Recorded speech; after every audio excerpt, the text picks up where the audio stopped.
What up, man? Yeah.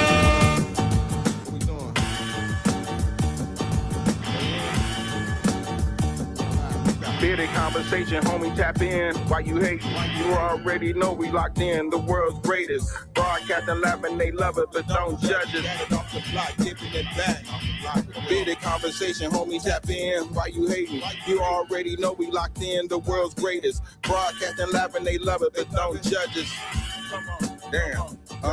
Got it off the block, forming a dynasty from a rock. Laid back in the cut, press play, can't get enough. Yo, let's chop it up in every location. A bit of conversation, opportunity keep knocking like child support. Famous started from the bottom like basements, now we famous. Podcast official, the topic will probably hit you from a distance like a pistol. Subscribe so you can listen to survival of the fittest. We talking it how we living it. Rolling like a dealership, managing several businesses. T-shirts, podcast, no, you don't need a membership. Just follow us on YouTube, knowledge supreme, infinite. Chicago got a zipping exotic, let's talk about it. Going live, check your notifications so you can holler. Or leave it in the comments, debate it, just being honest. Chicago topics, roll ride views, we supersonic. Big gang of conquer, circle back round like every week. Tell a friend off the block, it's where we meet.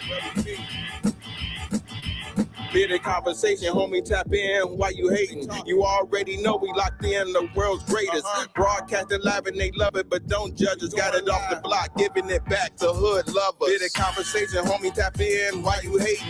You already know we locked in. The world's greatest. Broadcasting live and they love it, but don't judge us. Got it off the block, giving it back. Come on. The hood lovers, off the block, giving it back. The hood lovers, broadcasting live.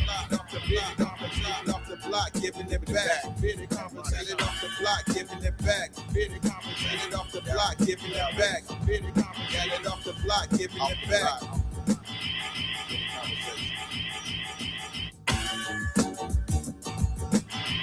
Yo, man. Welcome to Bearded Midday Conversation. What's going on, my beautiful people? Man, what's going on? KC, what's happening with you, my boy? Noble, what's going on, man? How everybody feeling this afternoon, man? Grand afternoon, grand evening, you know what I'm saying? Wherever y'all might be partaking from. Appreciate everybody for tapping and tuning in.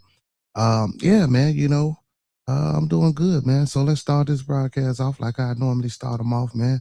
Let's keep everyone in our thoughts, our prayers, our views, and meditations. Once again, let's keep everyone in our thoughts, our prayers, our views, and meditations. Let's keep everyone in our thoughts, our prayers, our views, and meditations. That's people we come in contact with on a regular basis, people recording with our families, our extended families, and more especially our Bearded Conversation family. Hey, I apologize, y'all. I'm laughing because of my blooder. Big shout out to my blooder, man. Don't forget, man, go chop in to TMB 4.4, the podcast. You feel me? Look, I'm laughing because he told us some don't start this. Hey, don't bears, you feel me? You know what I'm saying? Noble, KC. But nah, man, this ain't even about football. But we did. We played the Browns that preseason game, man. That was, hey, but the backups was looking good, defense was looking good. Same problem, man. I just, but I know it's preseason. They backed out. You know what I'm saying, on the pressure at the end of the game because they was winning. But hopefully in the season we'll continue to put the foot on necks. You know what I'm saying? So, I ain't really too much worried about it. But nah, man, we ain't come up here for the Bears, man. We'll get into that when the season start.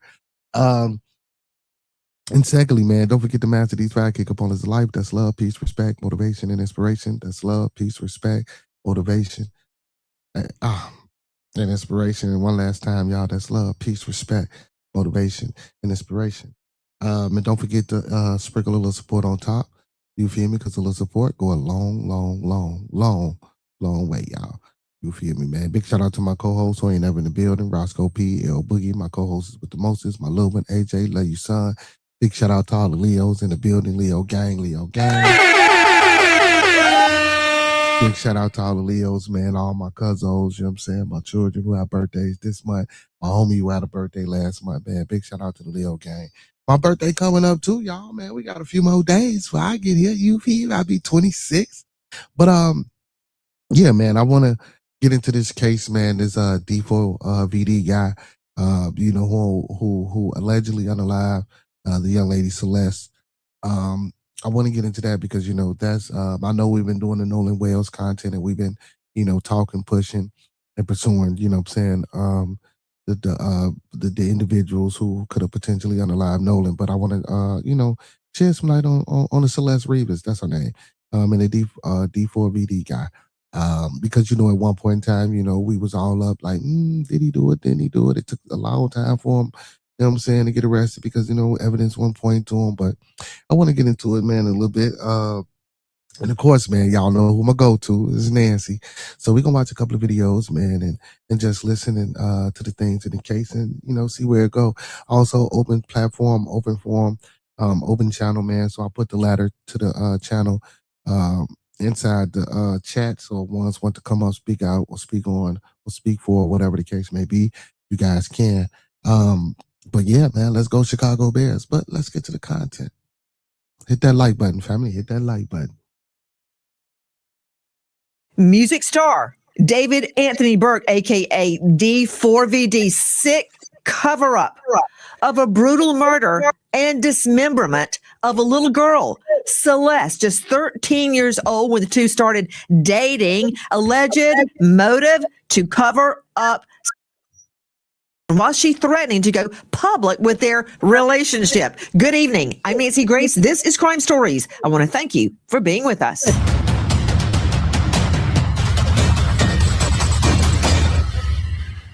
The platinum artist D4VD, aka David Anthony Burke, arrested on suspicion of murder. They knew exactly where he was. They knew what he had been doing because there was no public appearances. I mean, David Anthony Burke was gone. Her body is found dismembered and severely decomposed in the trunk of his Tesla. Today, I am announcing the charges against David Anthony Burke, the musician known as David, spelled D4VD, in connection with the brutal and horrific murder of Celeste, a 14-year-old at that time. These charges include the most serious charges that a DA's office can bring. That is first-degree murder with special circumstances. The special circumstances being lying in wait, committing this crime for financial gain, or murdering a witness in an investigation. I'm 49 years old. Last month, I caught my wife crying in the bathroom because I couldn't get hard in bed. Apologies. We learned a lot in that court of law when D4VD, aka David Anthony Burke, was brought in for the very first time after all these months have passed, and we learned a lot. Straight out to Dave Mack joining us, Crime Stories investigative reporter. Wow. Bombshell in the courtroom. We learned that there was a motive for Celeste's murder, that there was no accidental overdose, or for Pete's sake, a 14-year-old girl dying of natural causes. What, a stroke, a heart attack, cancer? No.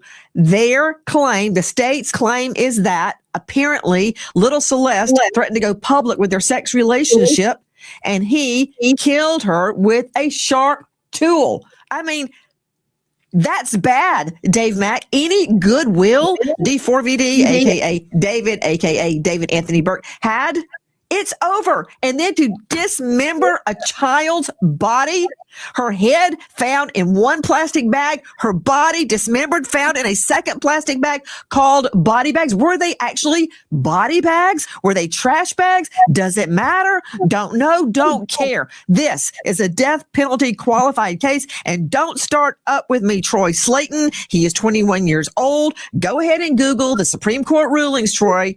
18 and above are fit for the death penalty in the United States. And yes, I know there's a moratorium in California for now. But to Dave Mack, what happened in the courtroom? Hit me. It was shocking, Nancy, that D4VD, a.k.a. David Anthony Burke, is charged with first-degree murder, including special circumstances. You mentioned a minute ago, Nancy, any goodwill is now gone. The allegation is that he was lying, that David Anthony Burke was lying in wait. He committed the murder for financial gain. He murdered the witness in an investigation. He mutilated human remains. And they also accused him of lewd and lascivious acts with an individual under the age of 14. But Nancy, in the allegation, we have hardcore dates. of when this happened. April 23rd, 2025, David Anthony Burke invited Celeste to his home in the Hollywood Hills. She showed up, and that's the last time she was ever seen alive. The DA claims that she was murdered that night, that David Anthony Burke was lying in wait inside that home, and he killed her with that sharp instrument. Then, another date, Nancy, May 5, 2025. Hold on. Dave Mack, let's just digest what you just said. Straight out to Troy Slayton. He is a veteran criminal defense attorney joining us out of this jurisdiction of LA. Whoa, wait a minute. You're a candidate for the LA Superior Court? Is that true? I am. I'll be on the ballot this June. Oh, dear Lord in heaven. You on the bench. The prosecutors are going to cry if you win. The defense attorneys will dance in the halls, but that means you can't join us. So, okay, that's out. Troy Slayton, can we talk about this? Lying in wait. Did you hear what Dave Mack just said? Lying in wait. That is an aggravating circumstance because it tells a jury the person had plenty of time to cool down and not do the act. They were that intent on the murder. They lie in wait. That's creepy. Man, thumb up the video. Well, it's not just creepy, but in the California jurisdiction, Nancy, it's a special circumstance. And it's one of the reasons why District Attorney Nathan Hochman has decided to potentially seek life in prison without possibility of parole or even the death penalty. Now, I know that you mentioned in the warm-up that there is a moratorium on the death penalty, but that can change when the governor changes. We're having an election here in November. In June is the primary. Troy in November, Slayton. we can have a new governor who decides to reimpose the death penalty. You know, I don't care about politics. I could not give a flying fig about politics. They all lie. It's like swimming through a cesspool. Whether or not the death penalty. Exactly. And I guarantee you, whoever is running may have a good shot, since it's now coming out that the California governor got somebody to pay $1 million to buy his own books. No comment. Don't care. I care what it means for this. You're saying that a new governor could try to get into office by claiming they're going to get rid of the moratorium on the death penalty.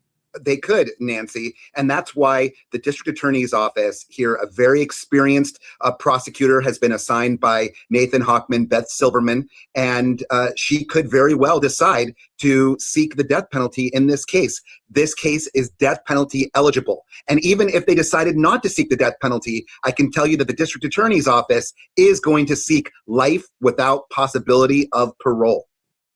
I built this website in 5 minutes with Wix Harmony. So I came across this image recently and thought to myself, what if I built an entire... Okay, back to you, Dave Mack. Can you pick it back up on lie in wait? Oh, hold on just a moment. Joining me, Dr. Bethany Marshall, because you know what I noticed, Dave Mack, is no matter how much I put it to Troy Slayton, he ignored the fact that I was asking about lying in wait and instead went off down the garden path about the law surrounding the death penalty in politics. Dr. Bethany Marshall, renowned psychoanalyst, joining us out of this jurisdiction, LA. She is the author of Deal Breakers. You can see her now on Peacock and Bravo, and find her at drbethanymarshall.com. Dr. Bethany Marshall, why is it so chilling to think he, according to prosecutors, D4VD, let's see D4VD and some of his photos in his blood-drenched outfits. Now, these blood-drenched outfits were all marketing tools. Okay, there you go. And there's a lot more. And Dr. Bethany, that's a whole nother can of worms. Oh, good gravy. This takes on a whole new meaning when I got to think. So, like, yeah, dude, kind of weird type shit, you feel me? But you know what I'm saying with this one? Listen, man, I don't know. Listen, man, this shit crazy. This shit is crazy. About a 14-year-old little girl getting dismembered by him. Freakazoid. I wonder if there's any way I could get this in and... Oh, I'm sorry. Oh, what the hell just happened? In his blood-drenched outfits. Now, these blood-drenched outfits were all marketing tools. Okay, there you go. And there's a lot more. And Dr. Bethany, that's a whole nother can of worms. Oh, good gravy. This takes on a whole new meaning when I got to think about a 14-year-old little girl getting dismembered by him. Freakazoid.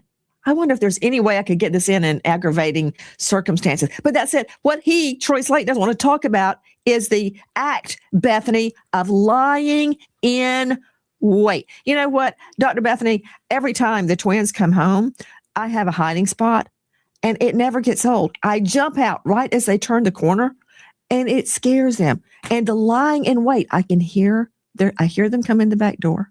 I hear their footsteps. I can tell by the way their footsteps sound who it is.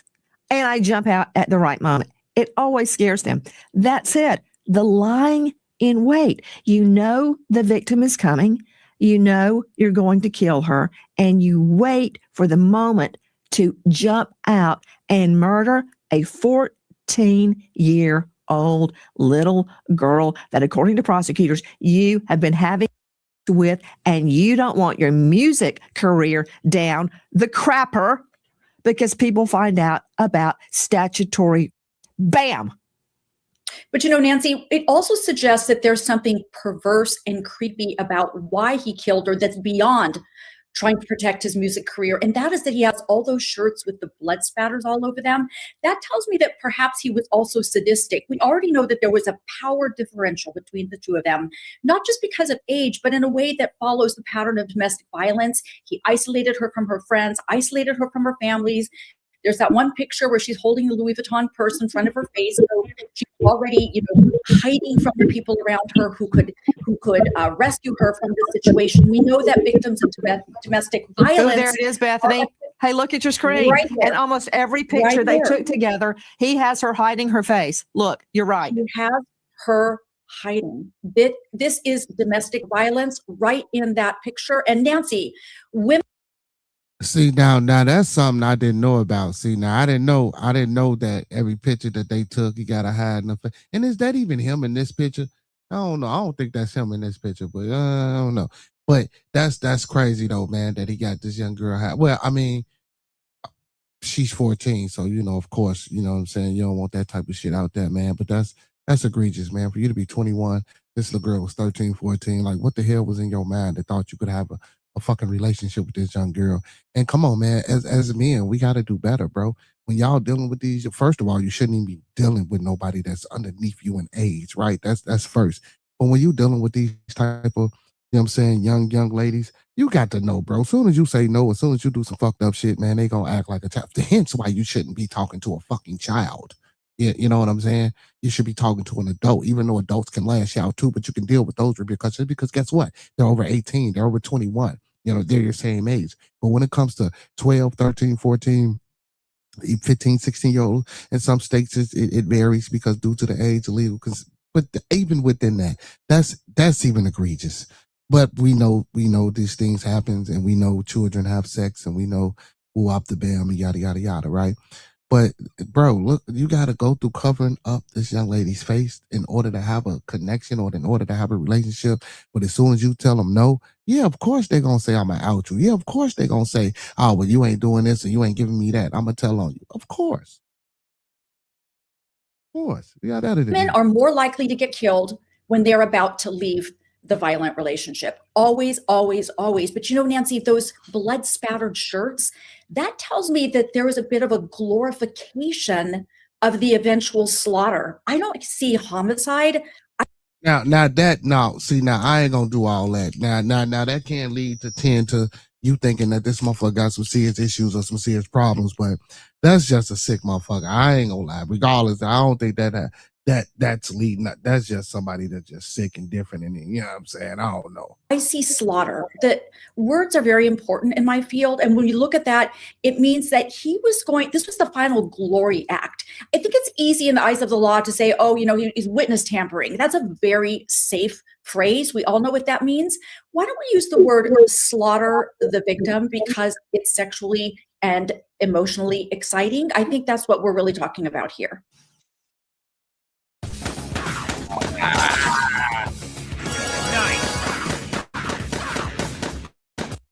Apologies. Sexually and emotionally exciting. Dr. Bethany, you just took me off course, and I'm actually glad you did because I hadn't thought of a sexual excitement from murdering a little girl. I want you to explain to me the frame of mind of someone that lies in wait. Now, for me, that's a technical legal term that I use as an aggravating circumstance to either seek the death penalty or show intent to a jury. Intent, of course, only takes the flash of a moment, the blink of an eye to form. Under the law. There's no required time for intent. But the lying in wait aspect as an entire cold and calculating nature to the murder. But not only that, Nancy, it is wanting to terrify the victim and also wanting to render the victim unaware. So you think with pedophilia, there's this broad age difference between the two. She was not aware initially that she was being groomed. We think of serial killers, cutting off the head of the victim. They don't want the victim to be aware of what they're about to do. That's a part of the perverse nature of this type of homicide, is that there's a stalking component, Nancy, like a cold-blooded stalking component, but also in all perversions, you do not want the victim to be completely aware of what you are about to do. So I wonder what their sex play was like throughout this relationship. I wonder what he did to her. Did he torture her? Why are you even saying that, Dr. Bethany Marshall? Their sex play. Because first of all, they're so. Now, I'm not finna sit here and say that he didn't allow this young girl, but I don't know if they had sex or anything. Like, we don't know. Like, the body was so, you feel me? I don't know if they found any DNA or cake, but we're going to keep watching and we're going to keep listening and we're going to find out what information and what evidence was gathered. This is statutory. A child cannot consent to sex play. That is certainly putting perfume on the pig. I'm going to let you think about what you just said for just a moment. Dave Mack with me, Crime Stories investigative reporter. What can you tell me about allegations a sharp object or a sharp instrument was used to murder Celeste? Well, that's what we're being told by the complaint that was filed.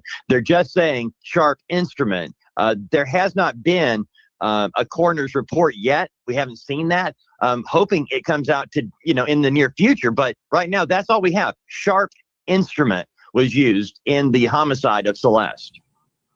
There is a medical examiner's report, but it's been under seal for some time, pursuant to request by the police. That's got to be lifted. Okay, Joe Scott Morgan joining me, professor of forensics, Jacksonville State University. He is the author of Blood Beneath My Feet on Amazon. He is a star of a hit podcast, Body Bags with Joe Scott Morgan. But for my purposes, he is a death investigator with over 10,000 death scenes of all sorts under his belt. If she's been dismembered in the most brutal way in 2 body bags, head in one of them, this little girl, let me see, Celeste, this little girl's head was severed from her body. Her, 13 when she started, quote, dating D4VD, aka David Anthony Burke. Her head was severed from her body. Think about it. Think about the effort of severing her head. It is, Richard. It is. And what ghouls were around when it was done. Okay, the rest of her body dismembered.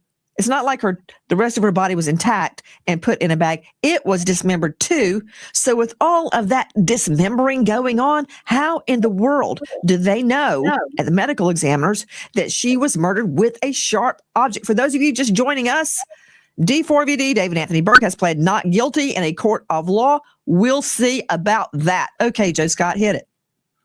One word, Nancy, hemorrhage. That's what they're going to be looking for. So they've talked about the sharp instrument. All right.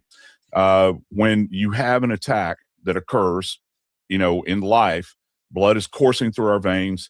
If he stabbed her, for instance, first off, stab wounds are going to look very specific, say on her torso, her chest, even her face, Nancy. And yeah, even in an advanced decompositional state, microscopically, with tissue sections, we can actually appreciate if there is indwelling hemorrhage. Hemorrhage is indicative of an injury that occurred in life. Man, wait.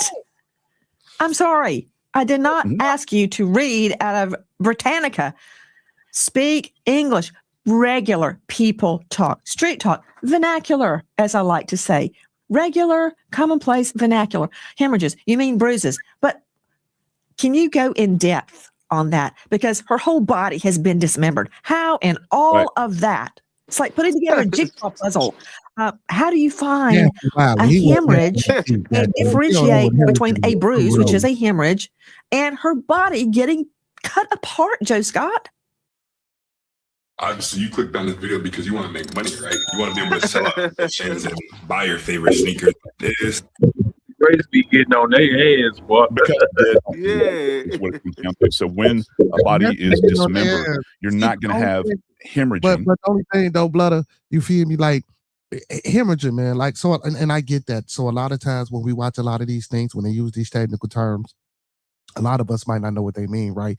But it's a simple Google search. It's a simple Western or Merriam dictionary that you can pull up and look up these words and do a little research. You feel me? And understand and put them in contextual overview so you can get the gist of what they're saying. Like, but some of these where I get it, like even with the Nolan Well case, with the Bills pump and talking about boats, if you're not a boater and shit like that, you might not know what that means. But hemorrhaging, like, don't get me wrong, I feel Nancy, just break it down for my audience, but by now her audience, people should, if you watching Nancy, you should know these terms, and you know what I'm saying. So, but give them a break, Nancy. Give them a break. You're saying bruising, but you're not going to have hemorrhaging in that area. Let's say an arm is you mean bleeding?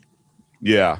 So you're not going to, if you have an arm removed from the torso, that area, when you look at that tissue microscopically, Nancy, it's not going to show it's not going to show bleeding into the surrounding tissue. All right. However, if you have a sharp force injury that tracks back to the fatal event, you will have specific signs of hemorrhage in there. That's because blood at that point in time was still coursing through her body, Nancy. And listen, it's not easy to do this because she is in such an advanced state of decomposition, because we're talking months and months and months in that LA heat in the front of that car. You think about that, and that's going to compromise. I think that's probably one of the reasons it's taken so long for them to make a specific diagnosis here. I've been involved in cases like this in the past, and you have to go over every jot and tittle to try to disseminate between what happened in the antemortem or prior to death state as opposed to the postmortem state, Nancy. If you have been, man, hell, if they can find dinosaurs and do all this goddamn summary of history, do digging and analyzation and all, man, look, they should be, but I get it though. If you ain't got nothing as far as their body, as far as it's real hard because the body decomposing for a long time before anybody got to it and found it. You know what I'm saying? And now, with this case, they tend to believe me. Did he really leave that car on the street on purpose so it could get towed, so it can get to the, you know what I'm saying, in the tow yard, and they thought it probably was going to get crushed before anybody found out anything? You know what I'm saying? That's what it's tend to lead me to believe. Because at first, I'm not saying that I was on board with saying that he murdered this young lady. I just thought it was a little suspicious, and and I thought, why the hell did they have him in jail already? You know what I'm saying? If everything was pointing to them or point to her, the last, place she was with him, so it's man, but let's get back to Nancy.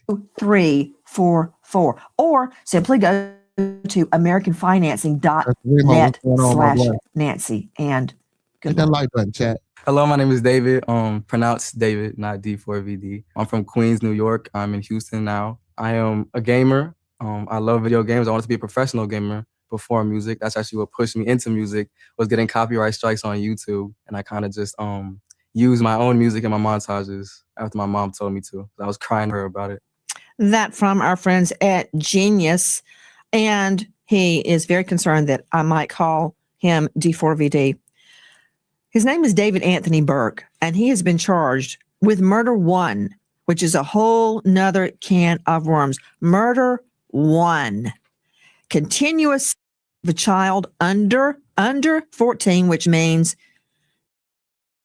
started when she was 13, when they first started, quote, dating, mutilation of human remains. Wow.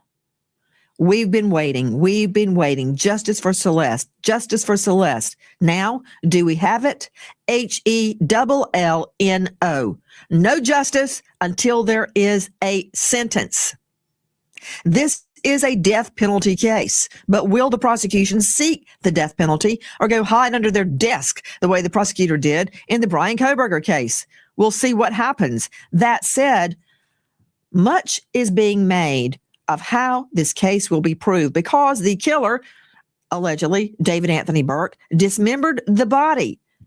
Time passed. Her body decomposed. Witnesses disappeared. Their memories faded. Straight out to Brian Fitzgibbons joining us, Director of Operations, USPA Nationwide Security. He leads a team of investigators around the world. He is a former Marine. He is an Iraqi war vet, which I believe says it all. Fitzgibbons, when you are looking for missing people, when you are putting together a case, see, I love forensics. Joe Scott and I could talk about forensics all night long. Never get tired of it. Fingerprints for hair, fiber, mitochondrial DNA, mixed DNA. Nothing could make me happier than to delve into those intricacies. But practical matter. A jury likes to hear from witnesses. I've been thinking about the D4VD case a long time and knew in my heart, once her body was found dismembered, that we would need witnesses to say, I saw them, fill in the blank. How do you find the witnesses and how do you gently convince them to testify? Yeah, so something that we've been saying right from the beginning of this case, Nancy, and the DA in the press conference alluded to it. There was a tremendous surveillance effort on D4VD, David, and his associates. This machine could change t-shirt printing forever. I printed this t-shirt with the back neck label, sleeve hit, an awesome chest graphic, hang tag, and I printed the box with this mystery machine right here. And the video starts right now. I know a thing or two about DTF printers. They're awesome, but they're not perfect. There's mess, maintenance, and clogs, to say the least. Now, a company contacted me and said they have a whole new type of DTF printer. And I was like, yeah, right. Jerry, They what said up, my they boy? reinvented the DTF printer, and they wanted to prove it to me. So I took a look at it on my... For them to have this hard of a There's timeline- Neo. See him? Remember him, Brian Fitzgibbons? Neo Langston went and hid out under his mommy's bed in another state, and we had to get a material witness warrant to drag him back in by his toenails. He did not want to testify, but he did. Speaking of witnesses, I sorry to interrupt. I just wanted you to see Neo. They were former best friends. Okay, go ahead, Brian. I just wanted you to see Neo, one of those witnesses. A little weird too. Shit. Yeah, and you at least had Neo, who was refusing to cooperate at the beginning. So now the DA and the chief of police present a hard timeline. April 23rd, Celeste Rivas was murdered. May 5th, her body was dismembered. What does that tell us?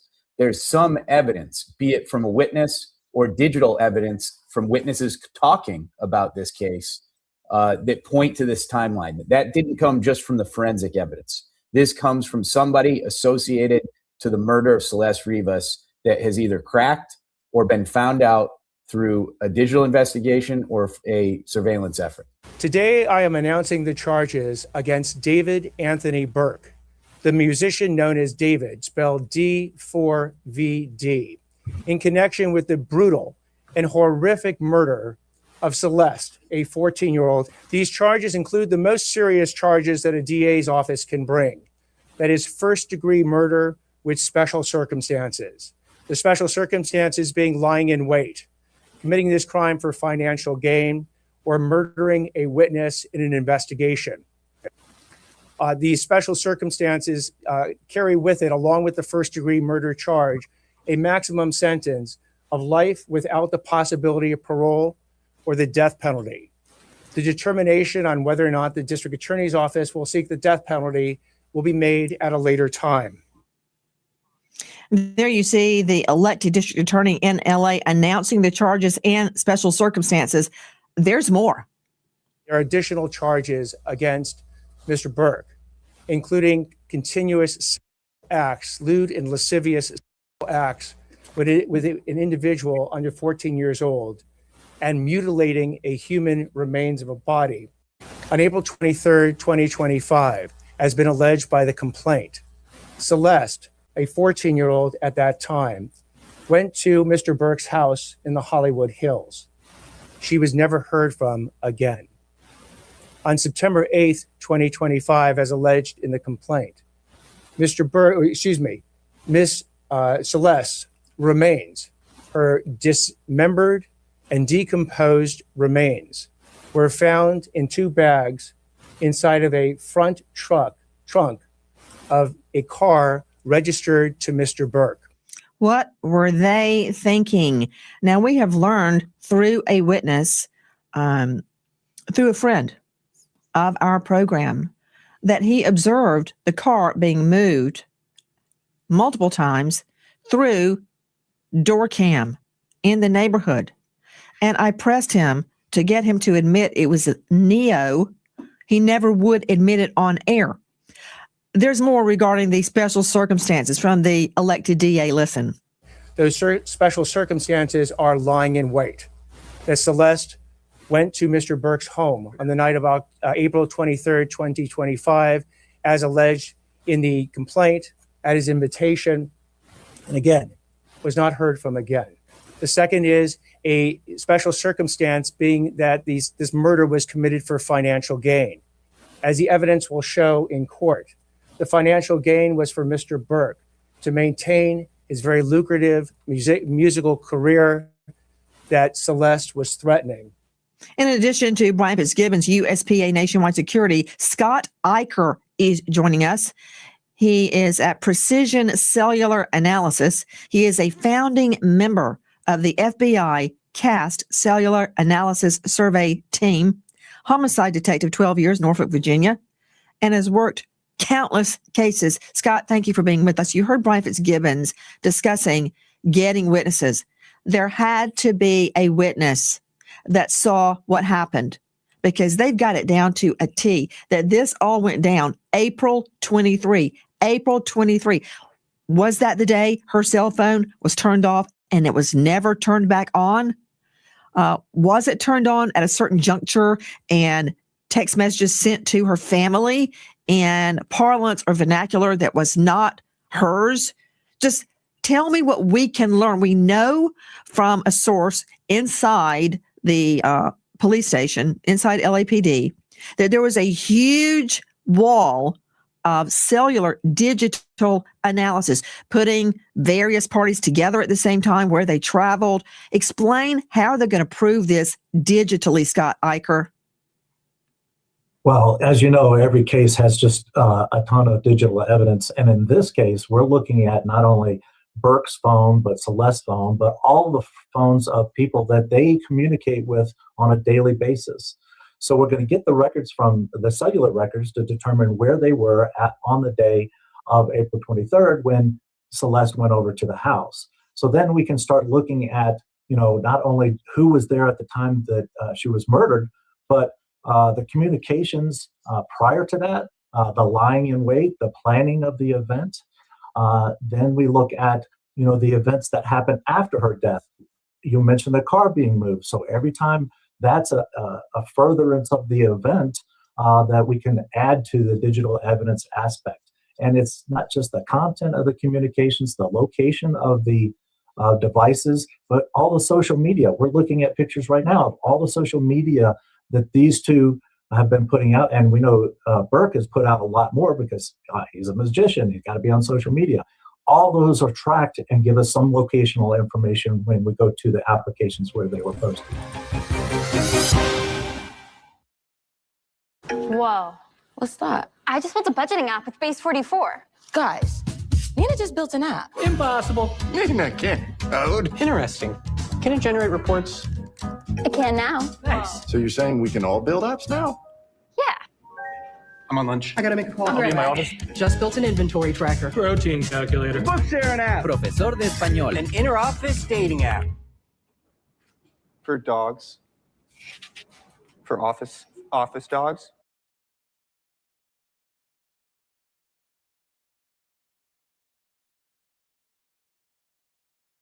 I like making my podcast. I don't like making short clips of my podcast. So the AI.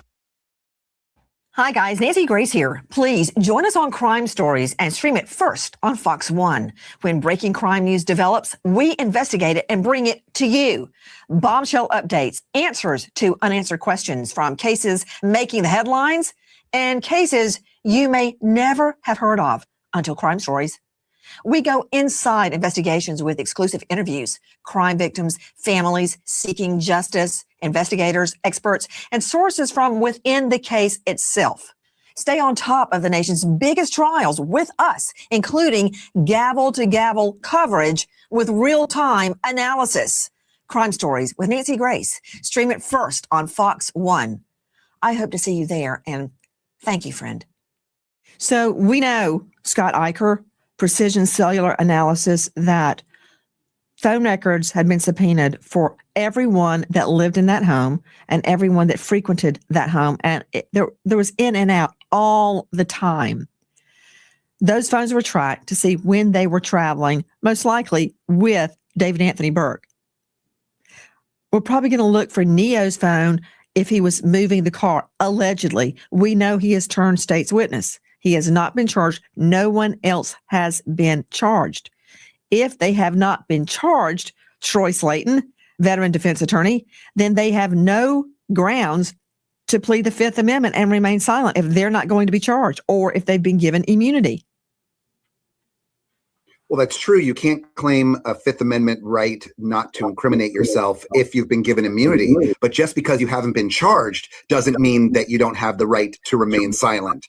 So I think if anybody feels that they have any criminal culpability in this case as an accessory after the fact or as part of a conspiracy to commit murder, then absolutely they don't want to talk. So any experienced attorney worth their salt is going to make sure that any person that's in David's orbit is going to seek a deal to seek immunity. So that way they don't have a criminal exposure in this case as well. Dave Mack, where are the parents in all of this? They reported Celeste as a runaway once and then went radio silent.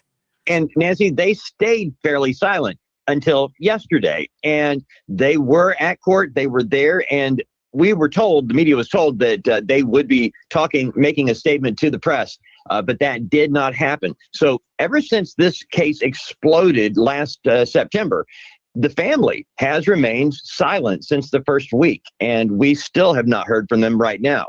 Question, Dave Mack, were they ever spotted out looking for their daughter?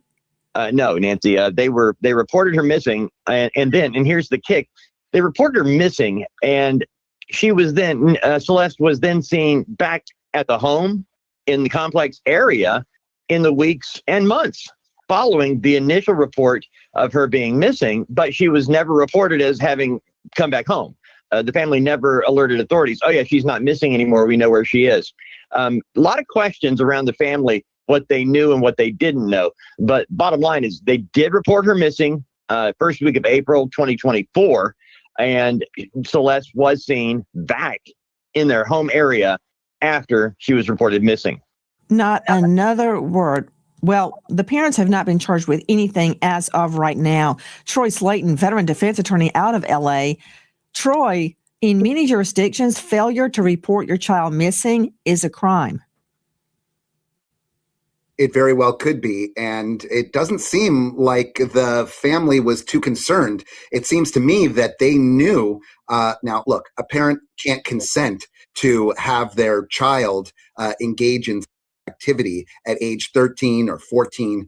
But there is no evidence that they were coming around the house and that they were out, searching for their. Hey, that's crazy that a parent would even give a child at the age of 13 consent to do any of this type of shit. Their daughter. Doesn't appear that they were being very vigilant. I'm not blaming them. I'm not saying that it's the parents' fault. I'm just saying that we don't have any evidence. You would never. Well, you know what? I will. And what we also don't have, Nancy, where were they during all of this? Celeste is dead now. We don't have anyone. What? We don't have anyone publicly, Nancy, who has come out and said that they saw a murder or that they knew about a murder. All we know is that a person was found dead at David's house, or in his car that was registered to him, that she last went to his house and that she was found in a car. There's a whole lot in the middle of this chain, Nancy, that the prosecutors are going to have to prove in order to get a murder conviction here. I don't know why you're saying we don't know, because we haven't had a trial yet. That's why we don't know. But the LA District Attorney did say this. Is there physical evidence that ties David to this murder? There is physical evidence and there is forensic and digital evidence that we intend to present in court to prove these charges beyond a reasonable doubt. David Anthony Burke, a.k.a. D4VD, pleads not guilty. And interesting, this was not a grand jury indictment. There was a grand jury that investigated, called witnesses in the case. Now there will be a preliminary hearing. And Dave Mack, it's like a mini trial where we will hear state's witnesses, probably just state's witnesses. Isn't that set for April 23? It is, Nancy, by law, this preliminary hearing has to be held within 10 days. And so right now we're looking at a possible preliminary hearing as early as April 23rd. This is the perfect pair for your iPhone, and it replaces 3 different chargers. So when I travel, I don't pack extra cables. American homeowners, the FBI has been warning about a type of real estate fraud called title theft. Your equity, the target. With just a forged signature, your ownership can be transferred out of your name. And without protection in place, you're left with an emotional and financial nightmare. That is video.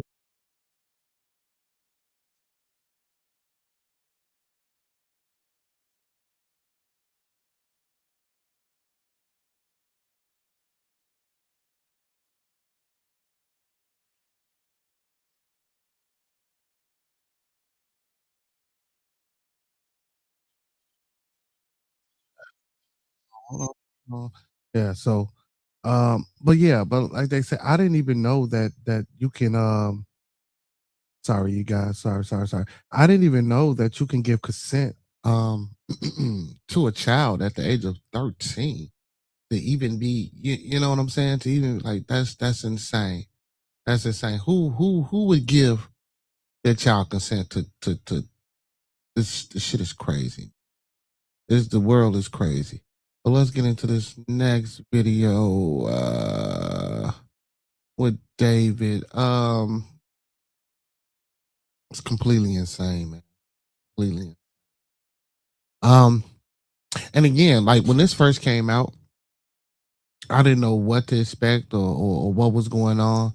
And again, like I stated earlier, I was wondering what was taking so long for them to even, you know what I'm saying, lock them up or even just to give them a charge or any damn thing. It was like, what's going on? What's happening? It seemed like, you know what I'm saying, like they didn't fucking care. Well, I ain't gonna say that like they didn't care, but it was just crazy. It was just crazy, man. Let's get into this next.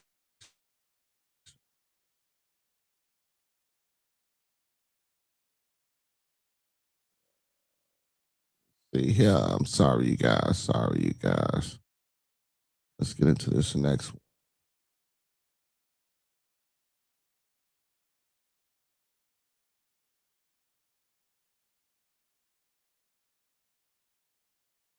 Become a jail VIP, getting hot meals including turkey, cranberry sauce, dressing, dinner rolls. What? This after we discover his bizarre one-word post following Celeste's murder. That one word, decay. Good evening. I'm Nancy Grace. This is Crime Stories. I want to thank you for being with us.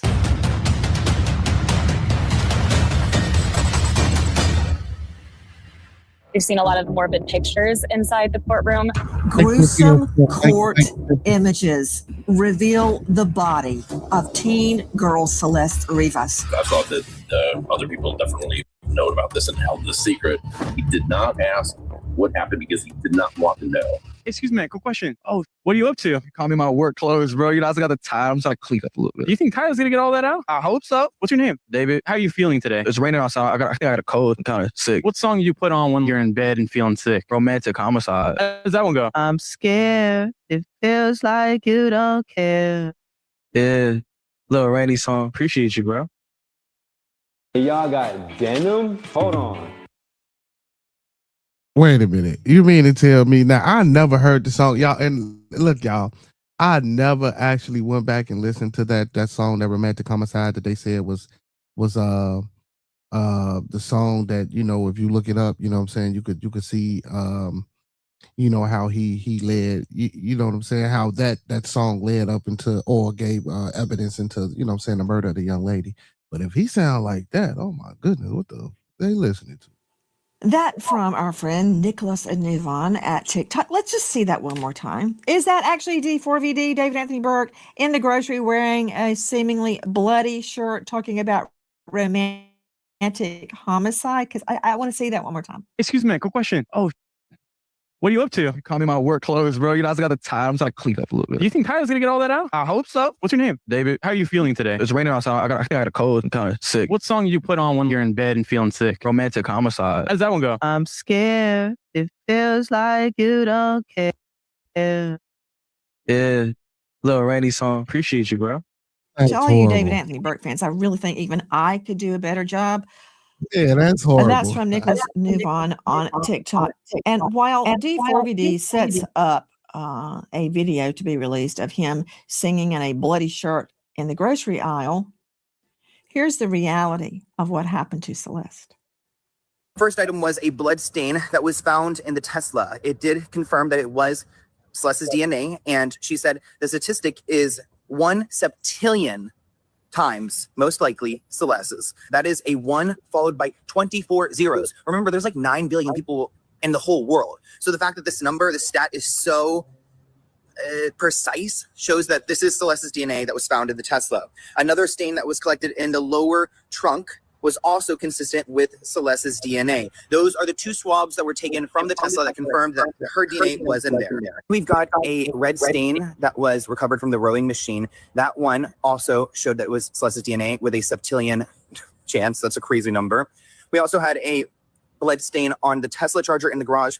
Also the same thing. It was a septillion chance that it was Celeste's. The green tarp, same thing, same blood stain and same statistic. Inside the bag, again, I believe this is the same bag that had these hand wipes. Our 8th item is the hand wipes, which did match with Celeste's. It was a partial profile. It looks like it's a 3 trillion chance that it is Celeste's, a 3 followed by 12 zeros. Now, whenever David's team got up and tried to ask Samantha about these, they pretty much wanted her to confirm that DNA can be transferred any other way. That is Sloan on TikTok. Before I go to the rest of our all-star panels, straight out to Joseph Scott Morgan, death investigator, over 10,000 death scenes, deaths of all nature, suicide, natural causes, unexplained, and of course, homicide.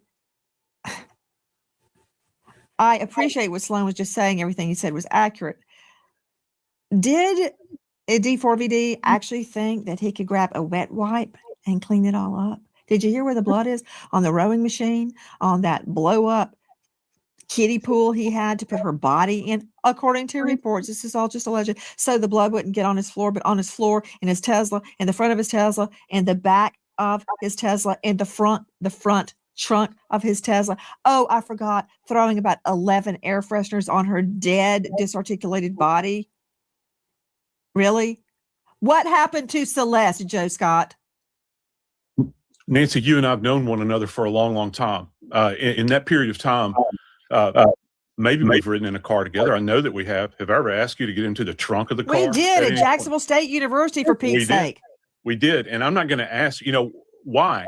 Why exactly would her DNA be inside of that trunk? Well, we have an answer to that. That's because it appears as though that's where her remains were deposited.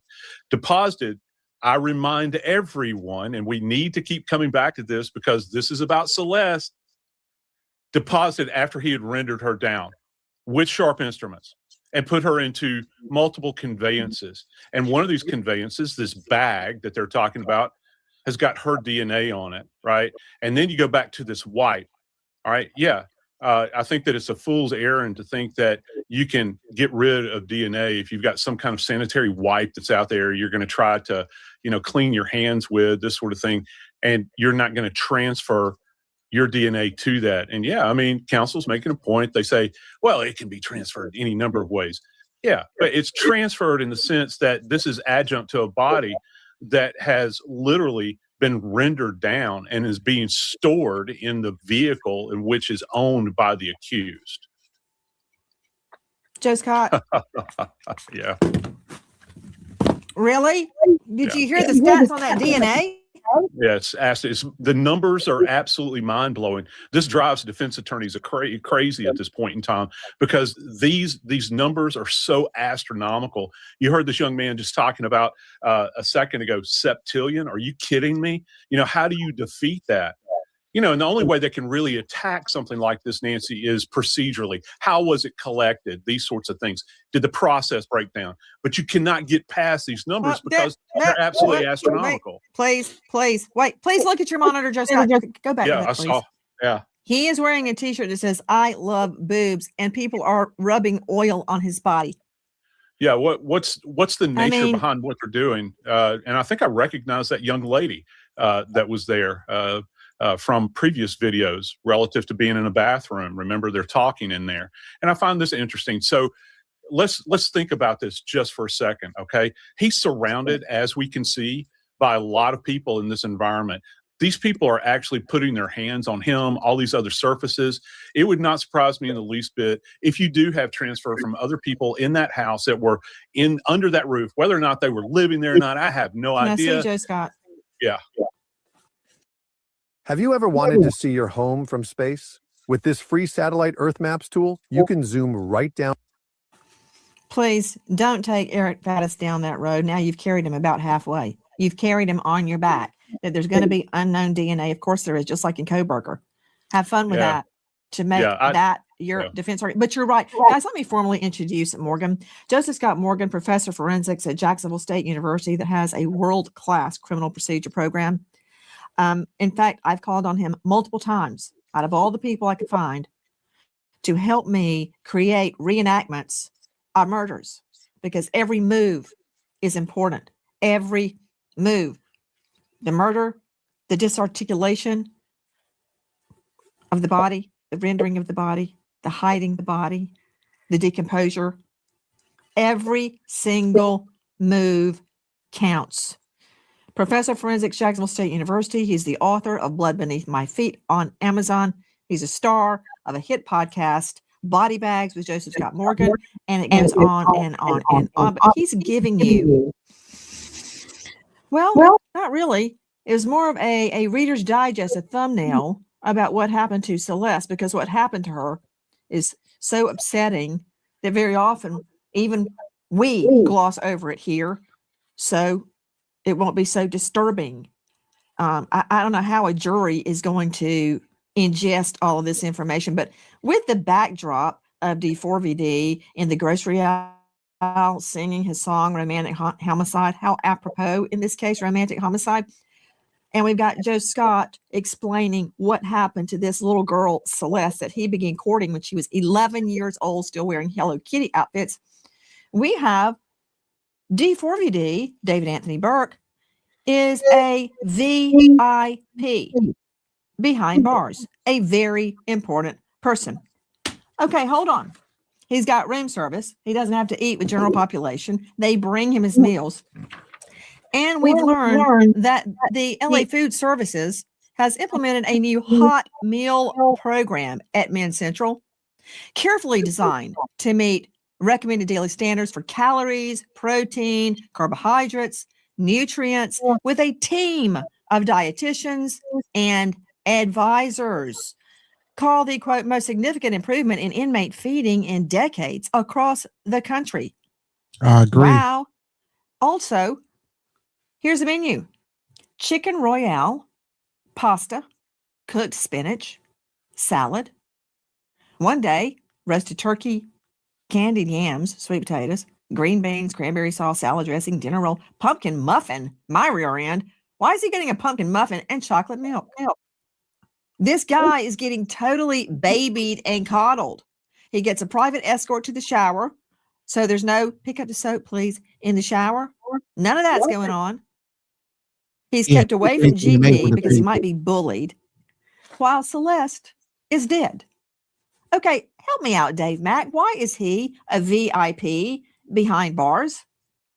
It comes down to the partial fame that he was achieving, Nancy, as well as that, the accusations against D4VD are beyond the pale. And there are certain aspects of criminal behavior in jail where somebody.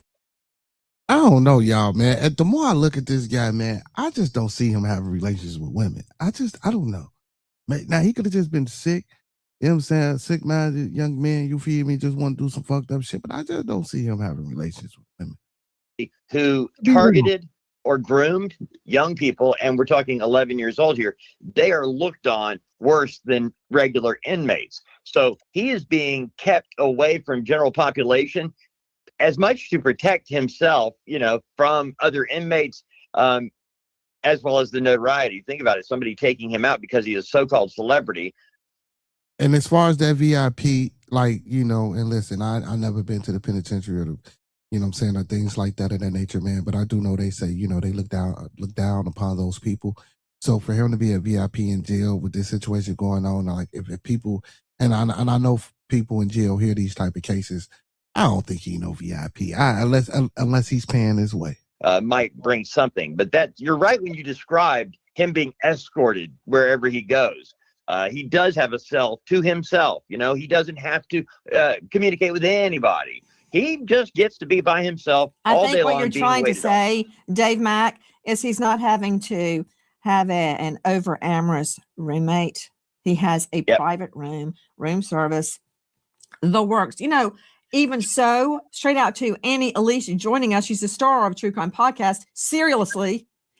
Annie, thank you for being with us tonight. Annie, could you describe his mansion? This is a far cry from that. Yeah, this is very different than his mansion in the Hollywood Hills. In his house, it was a 3-story house. He had good afternoon, guys.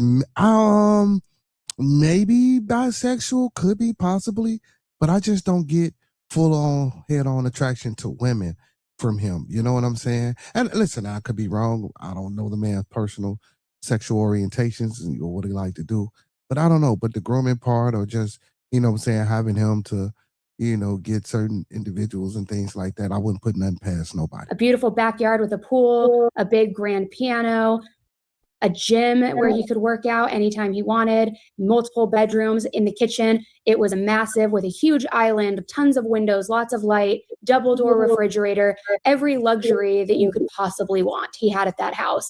So now being stripped down into this jail cell, while you would think that that's great, he still is, to your point, getting certain luxuries. Let me see here. Annie Elise, correct me if I'm wrong, but did he not have a 5-bed luxury mansion? That's a yes, no. Yes. A 5-bedroom. Okay. With a hot tub. Yes. And a pool. Yes. And a gym, a private gym. Yes. Yes. And what is a luxury kitchen? And is that near his grand piano? But what is a luxury kitchen? It is near the grand piano. It's right adjacent to it. And luxury kitchen, think very spacious, can hold tens of people, big kitchen island, every single appliance you could dream of, lots of natural light, just an area to congregate with all your friends and have everything at your disposal to entertain. Whoa. What's that? I just built a budgeting app in Base 44. Guys, Nina just built an... Boo-hoo, Eric Faddis, defense attorney. He's gone from his mansion in Hollywood Hills. No one is protecting him, Gonzalez Norris. That's not what I'm doing. I'm just saying, like, me personally, I'm not saying that he didn't do these things, because if she was looking to expose him or whatever. See, because I want to know where's the evidence that says they was in an actual relationship. Now, he could have been grooming or part of a trafficking, and I don't want to put that out there, whatever the case may be, because all this shit is possible. Now, if he was doing that, yeah, but me just looking at her, I don't think he a masculine man enough to want to sleep. You feel me? That's just me. I'm not protecting a man, of course, because all evidence looked like it was in his car. All evidence looked like he did it, bro. So you feel me? But again, they investigating. But throughout all this, he's still maintaining his innocence. But we'll see. To the men's CI, but he's still getting VIP treatment. Faddis is the founder of the law offices of Eric Faddis, former felony prosecutor, current criminal defense and civil attorney at ericfaddislaw.com. Why is he getting kid glove treatment? Nancy, heaven forbid they're feeding this man while he's in custody. Oh my gosh, he's getting spinach and potatoes. God forbid. I think what we're talking about here is a person who is presumed innocent under the Constitution, for whom there are significant safety concerns. Right or wrong, he has this stigma that is going to attach to him just based on the nature of the charges. So the fact that the facility is protecting him and feeding him doesn't seem so beyond the pale to me. The Constitution, as written, and y'all gotta know. So look, check it out. And I'm not saying they do this all the time, but when popular people go into, jail, usually they don't put, entertainers and things like that, directly into general population, meaning, they mix and mingle with the regular, inmates. It's customary for a lot of these type of individuals to go to PC and protect them and stuff like that. And then, after being in there for a while, they might integrate them or things like that, depending upon what they did. But in a situation like this, if he really did unalive that little girl, it's customary for these type of individuals to be in protective custody, because if not, they're going to get unalived in the prison system. And guess what? The prison system is about, don't get me wrong, it's about keeping our bad people, but it's also about making money. And you can't make no money if he ain't alive. By our founding fathers, as interpreted over the years in court after court after court, does provide the Sixth Amendment rights. You're right. But do you even know what Chicken Royale is? Don't try to Google it. Do you know? That might have been before my time, Nancy. I'm not super familiar with that dish. Well, they're serving it right now to D4VD. So I don't know what you're talking about before your time. Maybe you're not a chef, but let me enlighten you. Classic Chicken Royale is a rich, comforting, baked dish, stuffed chicken breasts, a popular 4-ingredient creamy casserole version, stuffed with creamy mushroom sauce, breadcrumbs, melted butter, chopped onion, parsley, spices, paprika. I don't believe the Constitution said anything about him having chicken royale behind bars, much less turkey and dressing, candied yams, and cranberry sauce. She's dead. She was disarticulated. Why? You know what? I'm not talking to you. To Steve Fisher joining us, private investigator, missing person. Now, I will say this. That's a bit much. This chicken royale, it is a stuffed chicken dish, and it's prepared, eloquently like any other type of dish would be. You feel me? 5-star dish would be. For him to be receiving that type of food in there with this situation is insane. Now, that I agree to that. That's insane. Chicken royale, no, he should be getting what everybody else getting. I don't know what's going on, and usually, you don't even get these type of dishes in the man, come on. So, see, this is why something is strange. He shouldn't be eating like that. Something is strange. Specialist in search and rescue, owner of Search Investigations at Search Investigation. So I feel you, Ms. Nikki, but he's not that popular to be getting fucking dishes. You know what I'm saying? Who is he? Special privileges? Why him? .org. Fisher, not the police, Fisher goes out and takes the pat the street and turn the corner, and gets a video, a massive video, ring cam, door cam, you name it, seeing D4VD, David Anthony Burke's car moved from space to space. He even saw who was driving, wouldn't tell anybody. In that car, in that Tesla, is Celeste Rivas, disarticulated, body. He found all that. He has been inside D4VD's mansion, the alleged murder scene. You heard Annie Elise, star of Serialously podcast, describing the grand piano, the 5 bedrooms, the hot tub, the pool. What did it look like when you went in, Steve Fisher? You know, it was kind of bizarre because it kind of looked sparsely lived in. And one thing we couldn't figure out until because we thought David was in there alone is why he wasn't living in the master bedroom. And it was very the furniture that came with the rental was in there, but it was set up more like a streaming house. They had electronics, big screen TVs everywhere. They did have the the gym downstairs. It didn't look super used. Of course, that's the location where it appears he did what he did to Celeste. The pool and everything. But it was really, if you walked in and didn't know better, you would think it was probably a house that was being moved out of, or it was like a rental waiting to be rented.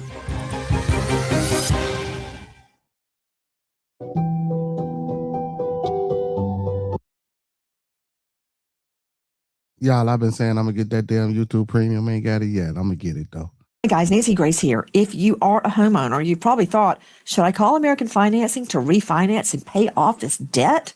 But you don't because of your low mortgage rate. That low rate, it's not saving you if you're drowning in credit card interest. People are calling American Financing and financing 8618 about credit costs and terms. Go sense and good luck. The one additional consideration is that Mr. Burke now is eligible for death penalty. The death penalty considerations are now being weighed.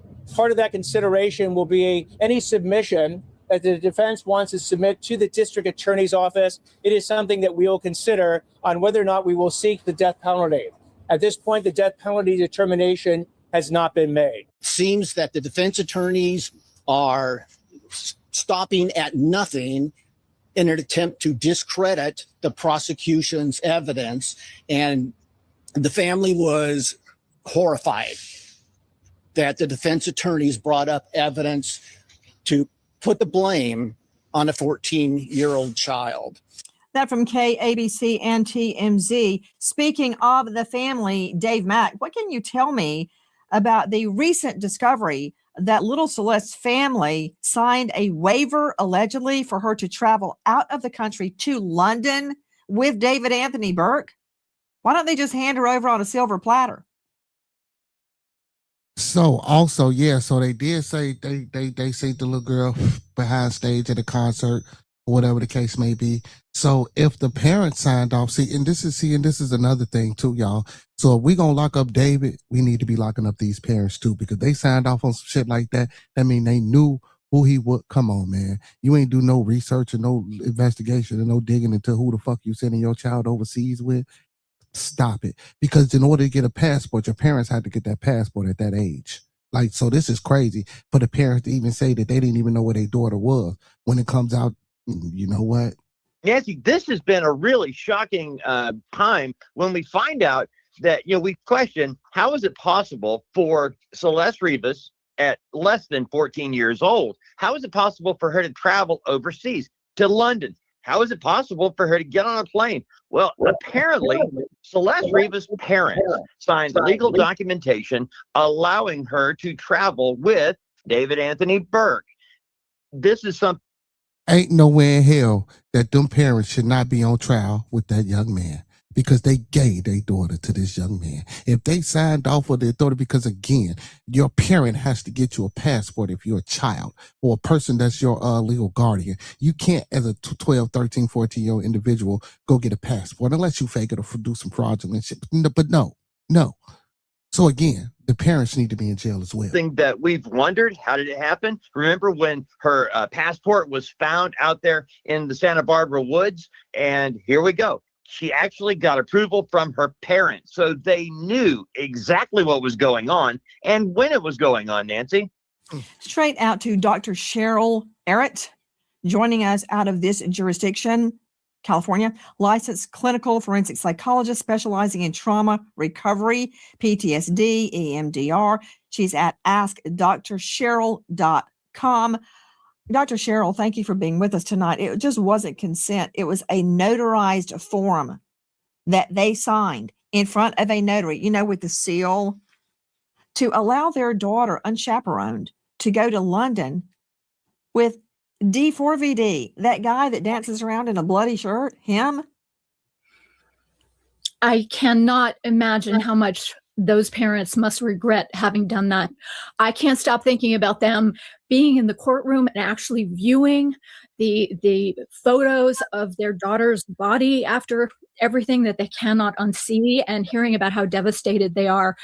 I cannot speak to what they were thinking at the time that they granted this permission, but it is incredibly clear that Celeste was in tremendous danger, and I am sure in retrospect that there are many things that these parents must regret. Regret, denial that they had anything to do with it. Denial. To Joseph Scott Morgan, professor forensic, death investigator, denial. I am not blaming the parents. I am saying that they knew about this relationship. D4VD, David Anthony Burke, grew up homeschooled in a highly religious family home where all they could hear was classical music and evangelical music. Then he suddenly gets fame and he moves unchaperoned to Hollywood, living with a bunch of other teens his age. What did they think was going to happen? So they had nothing to do with her murder, but they see all that money, all that fame. It's like, you go on, Celeste, you just go on with David Anthony Burke, go right ahead. And as a matter of fact, here's a signed and notarized document allowing you to travel internationally with David Anthony Burke, the guy in the bloody shirt. Yeah. Think about this. All of that home training that he received, everything, okay? But yet, somewhere along the way, it would appear, allegedly, that he had no compunction whatsoever, allegedly, of rendering down a human being, a child, and placing them in a garbage bag. Just let that sink in just for a second. If he did it, all right? That's what the authorities are saying. They're saying. Yeah, Shy tie. But we talking that's a class trip or some, or to go, like, you know what I'm saying, abroad to study or something like that. But to go to a concert, come on, man. Like, it's a difference. I get what you're saying, because of course, you know what I'm saying. But to specifically give her that passport to go to a concert, come on, man. And he did that. So, again, I go back to Celeste. Her value as a human being is completely diminished, in my opinion, all the way around. And so that's a major problem here, because I think, and the one thing I'm worried about in this case, Nancy, is that she's going to be forgotten. She's going to be forgotten relative to all of the celebrity hype and all of this other stuff. We have to keep in mind what happened to her. Nancy, we do know at this point in time that what was released, and that's a whole nother story relative to the ME's office, is we're talking about injuries. And those injuries are, in fact, 2 sharp force injuries, one of which appears to be consistent with having gone into the liver. And I've commented on this before. I think that people think that if you're stabbed in the abdomen, you're going to die really, really quick. You didn't. You won't, because it is a long, languishing death. It's not just a matter of the fact that she was rendered down with sharp instruments. It's a fact that she had a blade stuck through her ribs into her liver, which she would have slowly bled out from over a protracted period of time. This is not like a gunshot wound to the head. It's a miserable, miserable death. Prosecutors give a moment-by-moment account of Celeste Rivas last night. It was a stream of text messages with D4VD before her phone goes forever silent when she gets to his home. Now, in these texts, the last one, her final text is, Girly Pop, I'm almost there. Open your door if you're home. Hey, I couldn't agree with you more on this statement, man. I couldn't agree. Well, you know,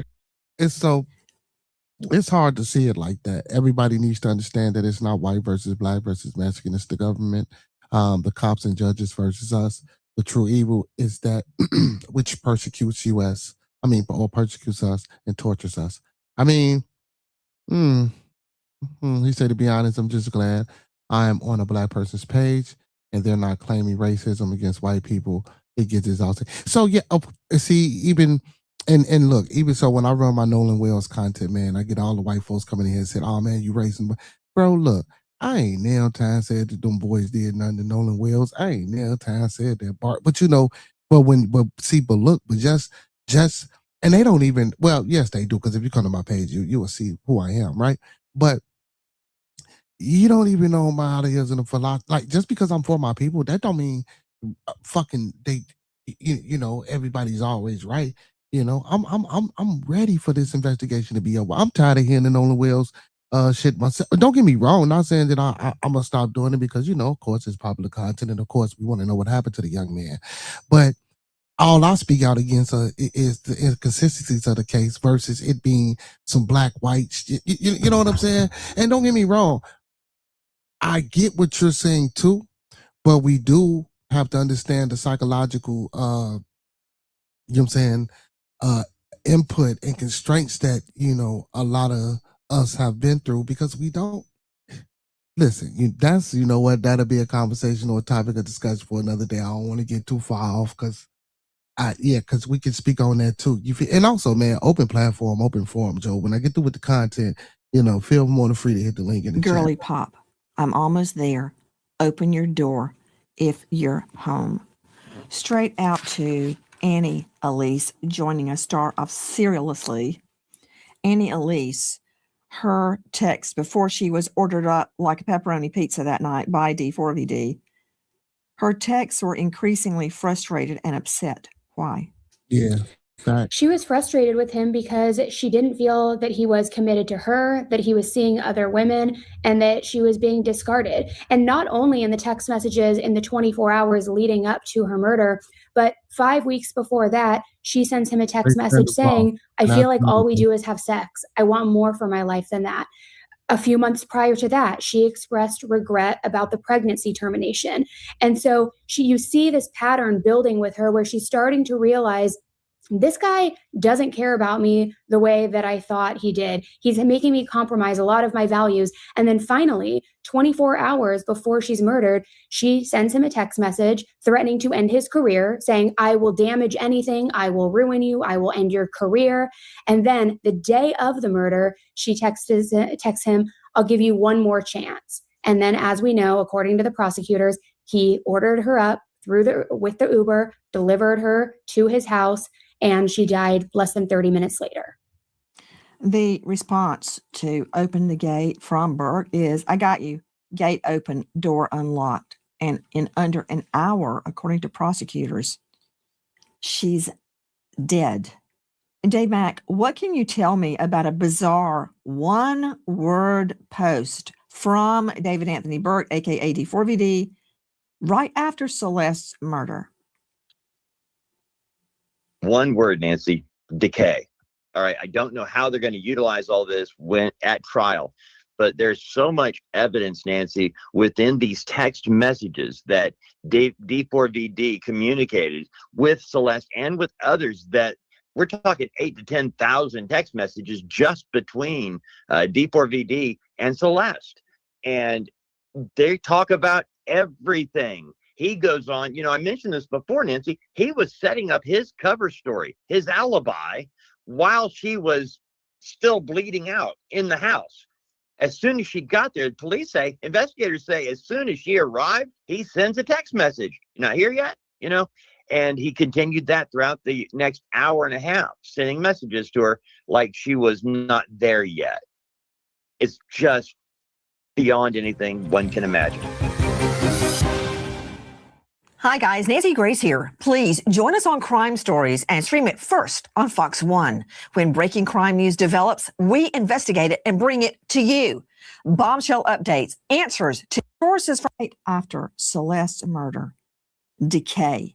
I don't think I need a shrink to tell me what that means, but to Dr. Cheryl Arrett joining us out of Beverly Hills, what do you make of it?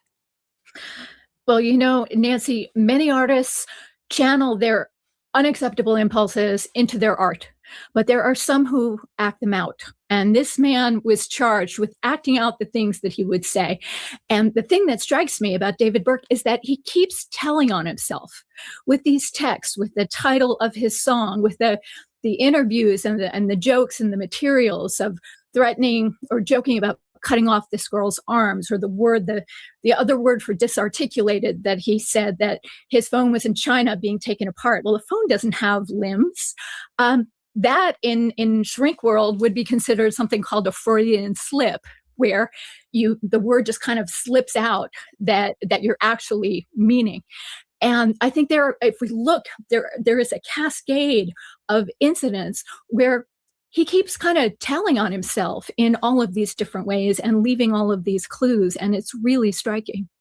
Another issue we've discovered, Dave Mack, isn't it true that, and this is according to an interview with the Rolling Stone, and Steve Fisher has talked to the young girl himself, that he sends anime, let's see it, where a young girl's arms. We promise a 10-fold refund if it doesn't work.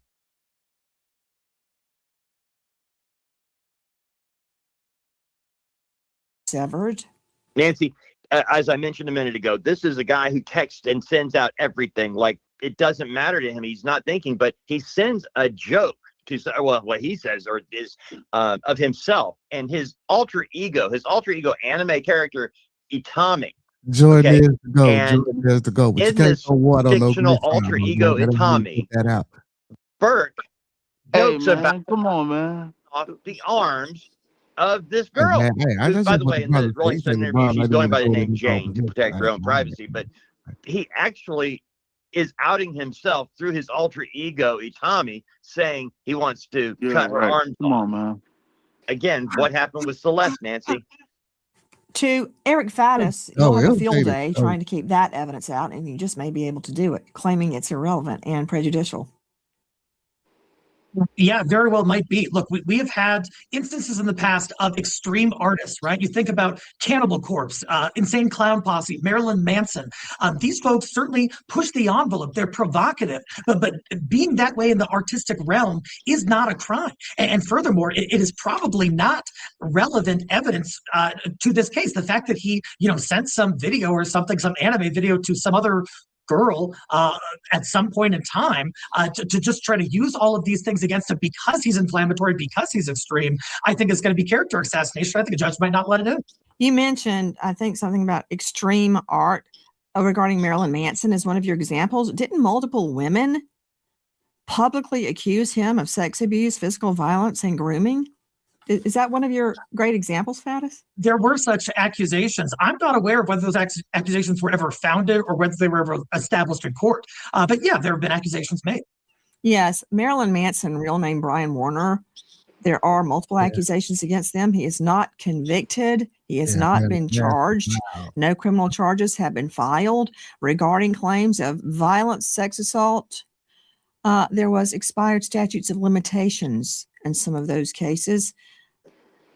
But reminder to everyone, there is no statute of limitations for murder. If you know or think you know anything regarding the death of this young girl, Celeste Rivas, please dial 213-486-6890.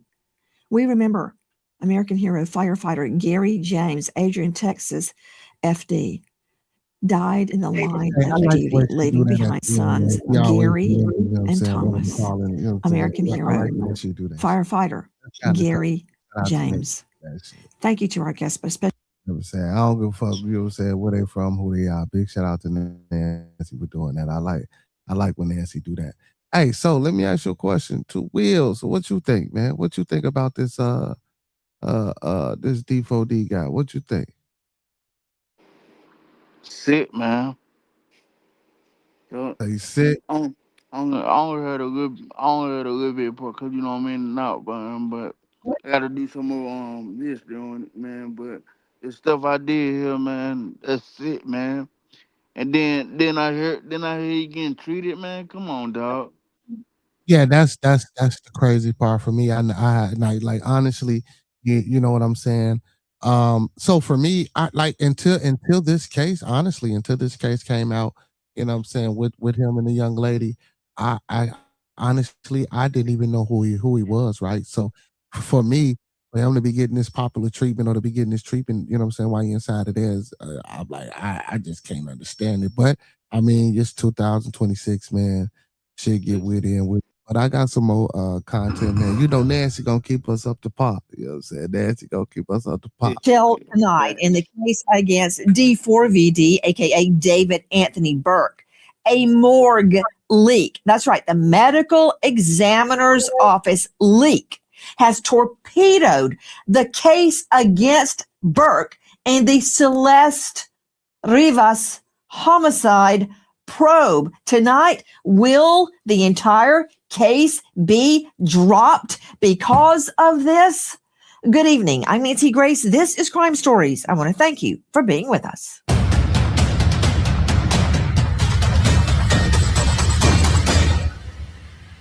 He has ripped her apart, and there she sits in this house. He blames the smell of this child's decomposing body on his bathroom. Hell yes, stinks. This is human remains that are decomposing. A true child, a human being.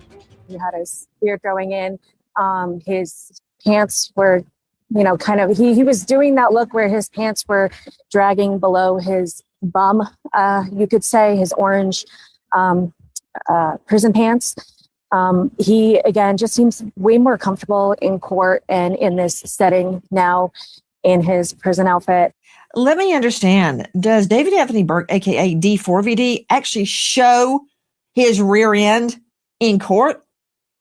That's from Delight, a true crime on TikTok. With me, an all-star panel. Very quickly to that, Lauren Collins joining us, investigative reporter, LA Magazine, star of Pop Crime TV.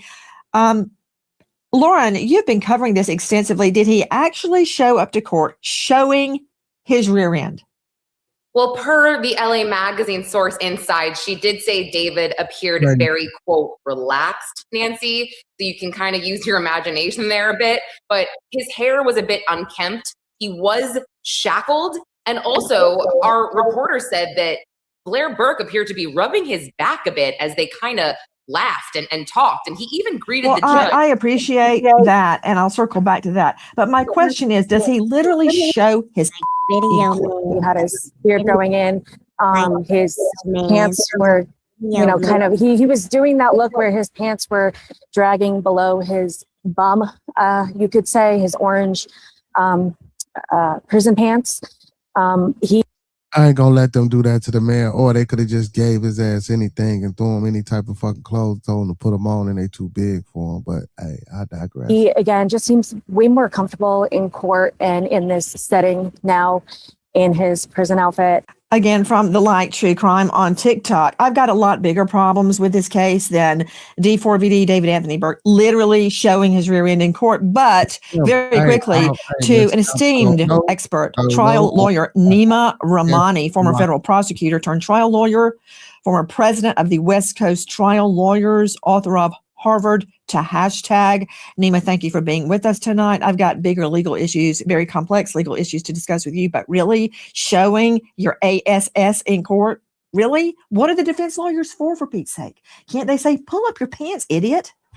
Well, they should, because your appearance in court matters a lot. So I think this is probably going to be the end of it, Nancy. I think David's going to have to understand that if you're going to appear in court, everything matters. There's a reason everyone from Luigi Mangione to Sean Diddy Combs, they wear the same. Those sweater vests, those neutral colors. You don't want to be showing your rear in court to the jurors. That's disrespectful to court and a surefire way to get yourself convicted pretty quickly. Let me see Nima Rahmani, please. Nima, we have a very serious and complex legal issue that has just reared its ugly head for the state. Bombshell tonight, torpedo directly into the state's homicide case. And who's going to suffer for this? Celeste, 14-year-old Celeste, found decomposing in the trunk of D4VD, David Anthony Burke's Tesla. Okay, her. Here's the problem. In the last days, we now learn why the LAPD insisted the morgue be slapped with a gag order. A gag order on the morgue. And I got to tell you, Nima, I have deep respect for the medical examiner's office. They are some of the best witnesses ever. Juries love a medical doctor on the stand. They know what they're talking about. And when you get the chief of the ME's office up there on the stand, the prosecutor can just sit down and twiddle their thumbs because they will run with the ball. They're brilliant.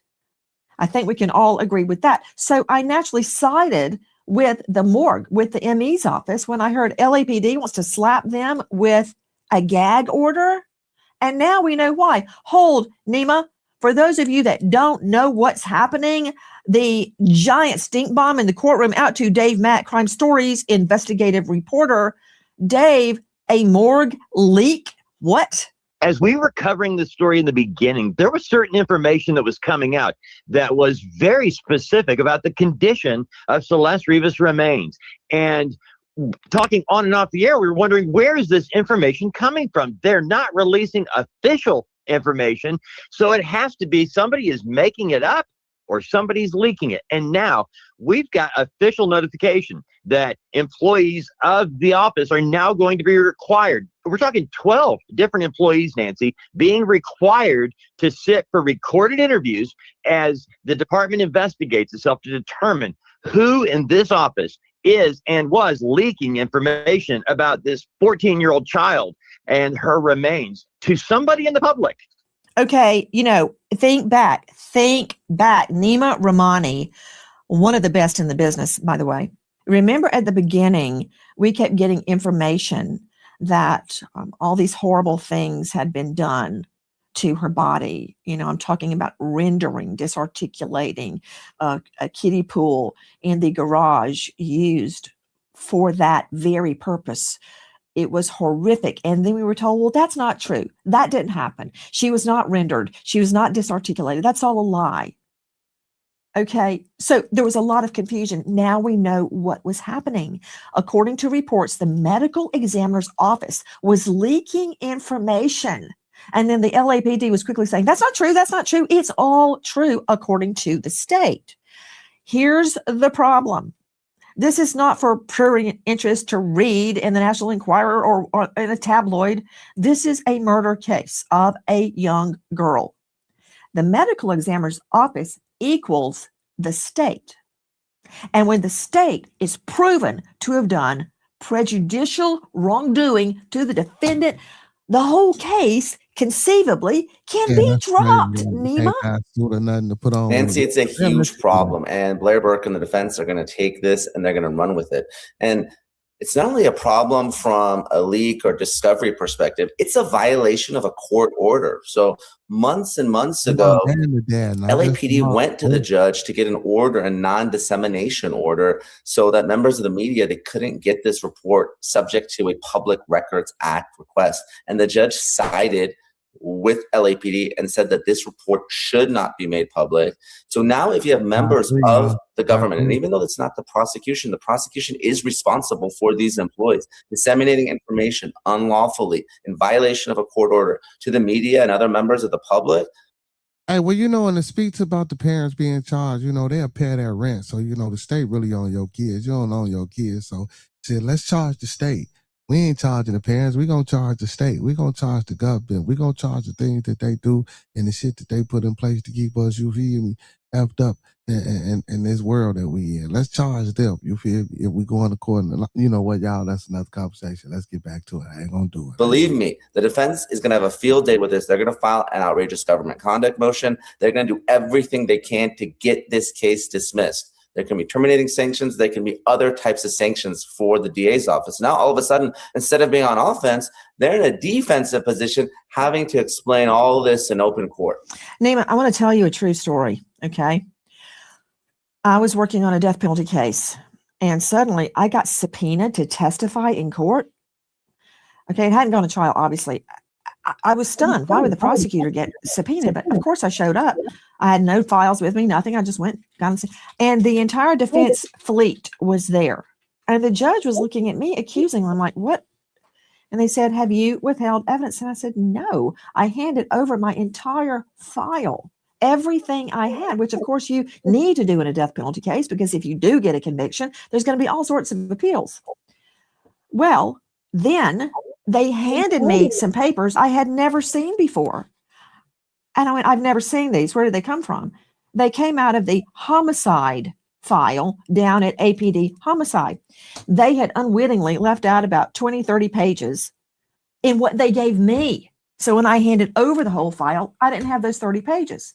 Well, we immediately handed it over, and there was, well over a year. I had already left the office and gone to Court TV before the case went to trial. So they had plenty of time to digest those 30 or so pages. The point is, even though the investigator truly inadvertently, because the papers really were not that probative, inadvertently left out those pages, it was still my fault. See? And even though the medical examiner's office leaked, and that's horrific, that's deadly, it's still the prosecutor's fault. Ergo, therefore, prosecution misconduct cases can be dropped for that, Nima. Dropped. Never to be brought back again if it is dropped with prejudice. Now, please, regular people talk. Explain what I'm talking about. With prejudice. With prejudice means that it can't be refiled. And Nancy, this happens all the time. It's not just you as prosecutors. We are responsible for the government's conduct. And there was a huge case recently where this was a big issue. Lori Vallow Daybell in Idaho, because of some discovery violations, guess what? The judge struck the death penalty in that case. Chad Daybell, he's on death row. Lori Vallow is going to spend the rest of her life in prison because of some discovery violations there in Idaho. So this is a huge deal. And when you have good defense attorneys, they're going to use every advantage that they can. So if there was a violation here, and I'm saying if, then the DA's office is going to be in a world of hurt. Obviously, look, not a death penalty case, but that doesn't mean that this case can't be dismissed. There can't be all sorts of other sanctions here. And like you said, the prosecution is always responsible for the conduct of government employees. So they're the ones that are going to be paying the price. Right. And of course, it all comes down to Celeste Rivas and her family. I hope they're not the ones who suffer because of some misconduct of some government employees.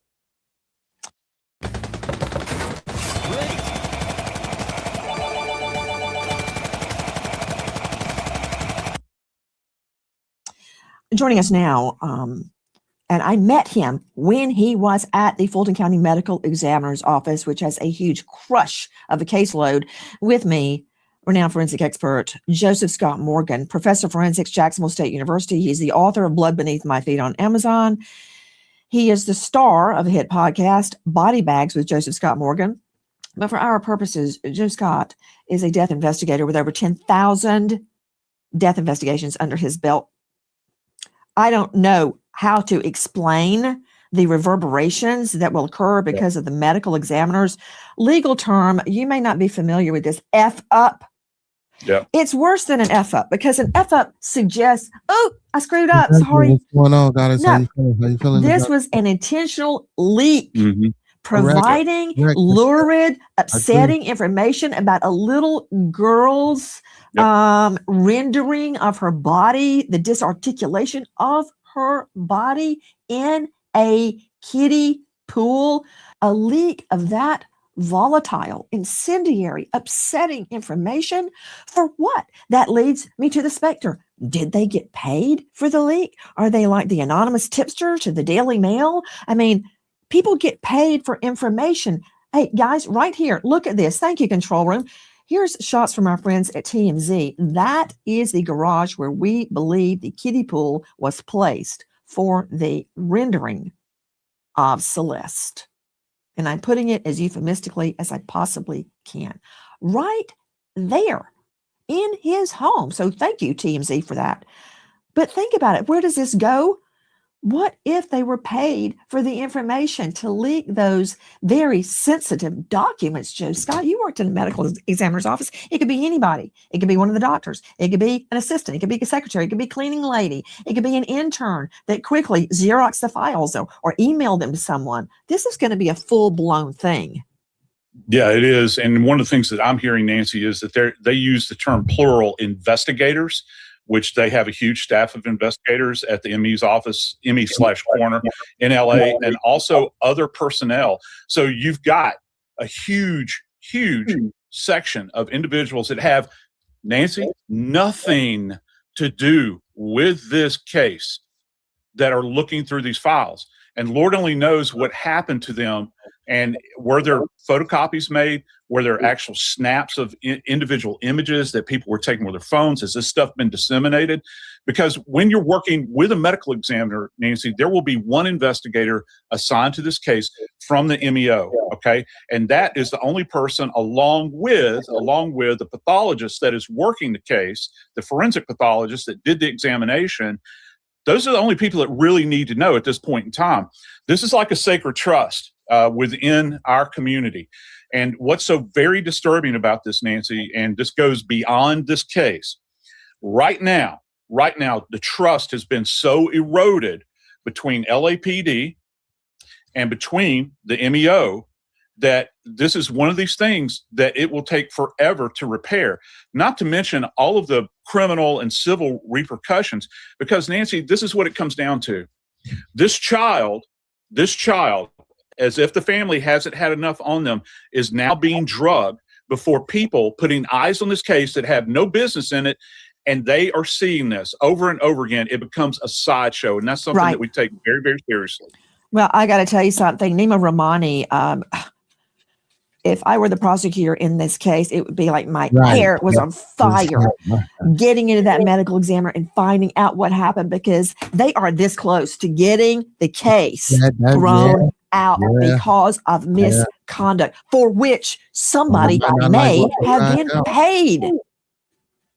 No question. So obviously there's going to be an investigation here, and I wouldn't be surprised if there's criminal charges, because that's how serious this is. But even short of misconduct, I mean, this is fodder for cross-examination. When the ME takes the stand, this will probably be discussed. When we're talking about jury selection, you're talking about prejudicial information that might not be admissible, that's already been leaked. So this affects voir dire as well. Nima, look at your screen. Look at her. Look at her. She is a little girl. She is dead. She has had her body rendered down, left in 2 plastic bags, and the front trunk of D4VD, David Anthony Burke Tesla, and her body rotted. There's no nice way to say it. That is what is at stake. You mentioned cross-exam. Okay, that's a potential remedy for what has happened, but I've made out a list of what I think are possible remedies. Number 1, change of venue.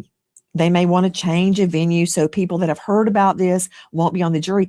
But wouldn't you agree that's going to be a bad move for D4VD? They don't want to change a venue. They're in one of the most lenient jurisdictions in California. You get a change of venue and you hike up to Northern California, you will get convicted up there. Yeah, forget it. I doubt they want to change a venue. They could try to get the prosecution thrown off. Won't work. They may try to get the medical examiner's office recused, unlikely, because they're the ones that did the autopsy. The medical examiner is going to be reprimanded, that for sure.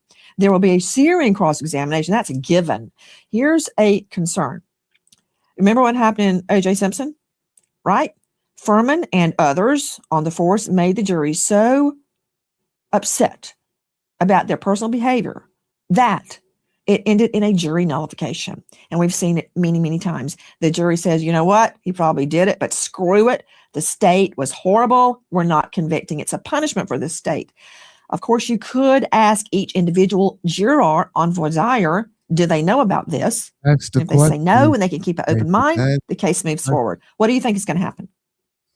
I think they're going to try all those things except the change of venue. Like you said, I mean, LA County is by far and away one of the best venues for defense lawyers. And like you said, the defense is going to put law enforcement on trial. This is defense lawyering 101. It started from the OJ case, but there are a lot.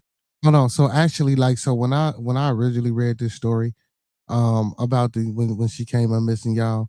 So apparently, and you can go back and do your research. She wasn't even so they said she was missing, but she was still in the area because local store cameras had picked her up. You know what I'm saying, going into the stores and leaving out. Now, where she went after that, they didn't know, but apparently sometimes after she was missing, you know what I'm saying, she was still within the area according to these Now, I don't know whether she came back to this area, however the case may be, but I doubt if he was in California, they was doing all this traveling, right? So she was still in the area up until a certain point.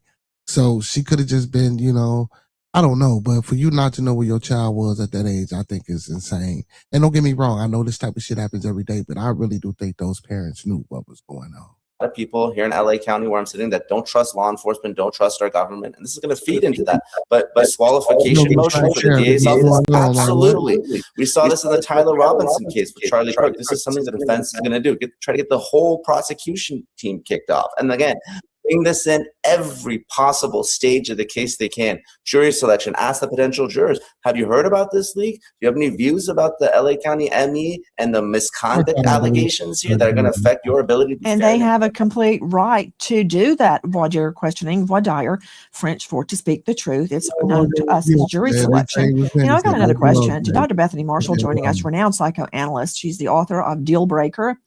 She, of course, has her own psychoanalysis clientele. She has a full-on practice. You can see her not only on Peacock, but at 12, you can see her on Hulu, you can see her on Bravo, you can see her on Netflix. Now she's a star of a new podcast, On the Couch with Dr. Bethany Marshall. Okay, all that said, Dr. Bethany, why would you leak sensitive information? It's so clandestine, setting it up, providing the information. Why? You know, Nancy, this is their job. They see bodies on a daily basis, and yet they go home and brag to their family and friends. They call TMZ, whatever they did. This reminds me of your friend, Joan Rivers, right? When there was the wrongful death lawsuit, what came out is that her ENT took selfies of her while she was under anesthesia. And the wish for the notoriety, to gossip, took precedence over ethics.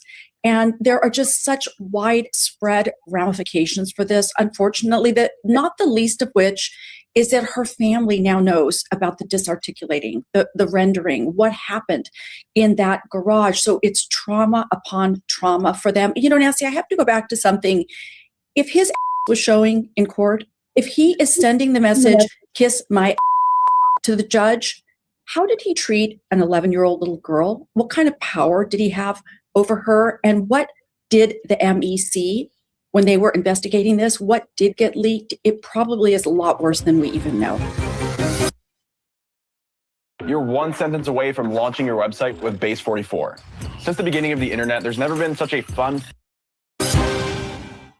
Hi guys, Nancy Grace here. In today's uncertain economy, $100. Dan, how deflating is it that you work your rear end off, literally blood, sweat, and tears to create a case? Because when they got this case, all they had was a decomposing body in a trunk. That's it. You build the case like the LAPD did, and then the whole case can be thrown out because of someone leaking information out of all places, the medical examiner's office? Disgraceful.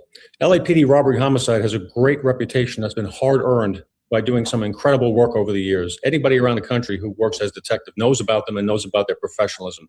They put their heart and soul, I can guarantee you those detectives focused on nothing but this case from the minute they found that little girl in the car. They built a great case. They followed all the breadcrumbs of evidence. They didn't just say he had to have done it. They are proving it. Their evidence is substantial, significant, and they should be proud of it. And they're going into court prepared to testify to what they have learned and convince a jury, and they feel good about that. And then this happens, I would be furious. I would be beyond livid. And as you mentioned earlier, it would scar my relationship with the ME's office for the rest of my career. You cannot trust them. You cannot work with them. It's that simple.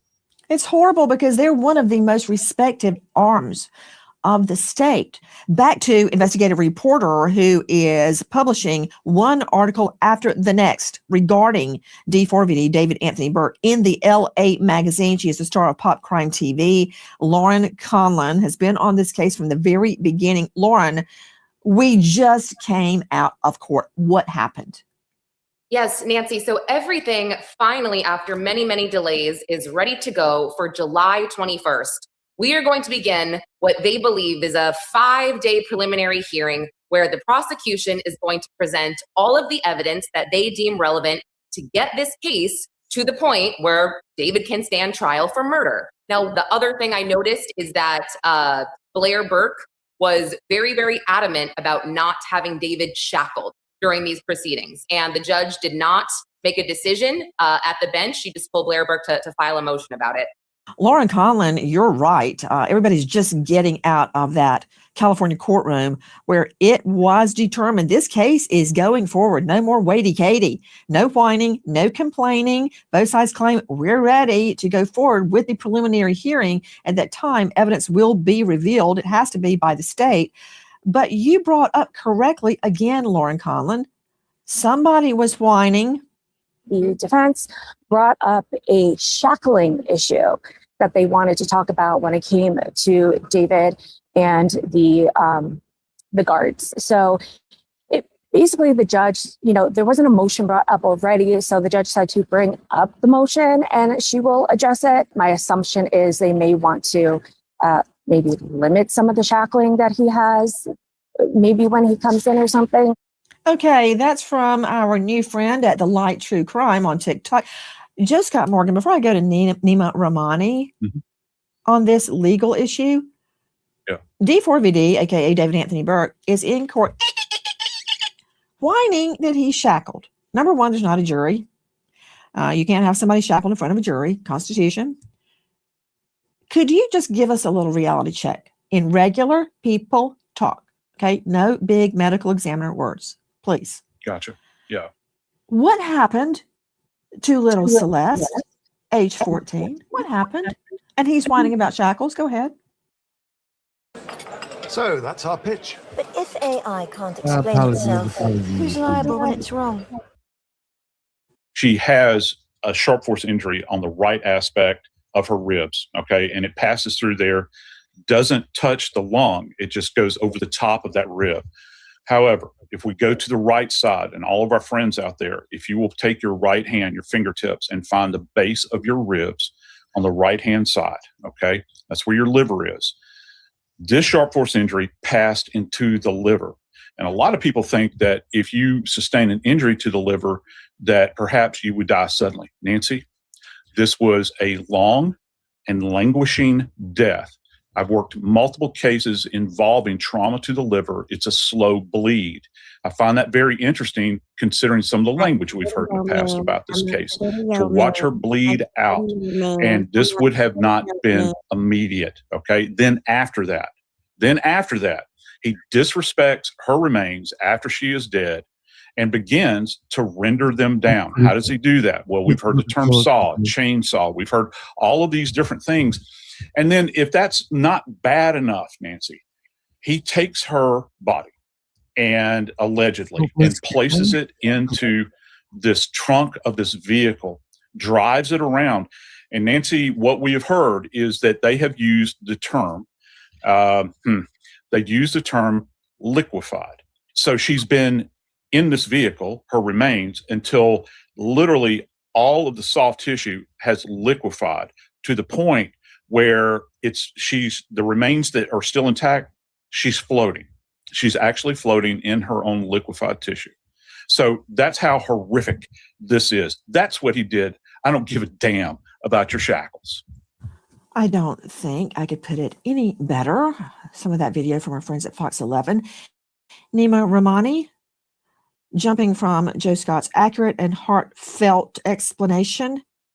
What is the law on whether a defendant can be shackled, wear prison attire, you name it, in a courtroom? So a criminal defendant can be shackled, certainly, and can wear prison attire. But generally speaking, when a jury is present, they are going to be allowed to wear civilian clothes. It's just too prejudicial. When it comes to the shackles, generally speaking, again, it's up to the judge. When a jury is present, they will not be shackled. It is too prejudicial. And of course, here in LA, we have cameras in the courtroom. Those cameramen and women, they are instructed not to film a criminal defendant shackled. So oftentimes you won't see them coming into the courtroom because they will be shackled. Those shackles will be undone. You'll see LA County sheriffs behind the defendant. And only when the shackles are undone will that defendant be allowed to be recorded. Because again, we're talking about appellate issues, prejudice to the potential jurors. And this is why the defense is Nima, making— please stop. Please stop. Are you looking at your monitor? Can I see that? Yes. Oh, talk about worried about how he looks. Here's a guy, quote, dating a little girl he, quote, met at age 11 wearing I love boobs. Let me see, Nima Rahmani. So this little girl is ordered up like a pizza by him on an Uber to his house. It's just like ordering Chinese food. She comes over. I love boobs. Really? And now he's worried about how he looks, his clothing. He must not be that worried. He's showing his ASS in court with his pants pulled down in the back. But yet they're whining that his shackles are bad. That's a bad look. Really? Do you not see the irony here? Can I spell it out any more clearly for you, Nina?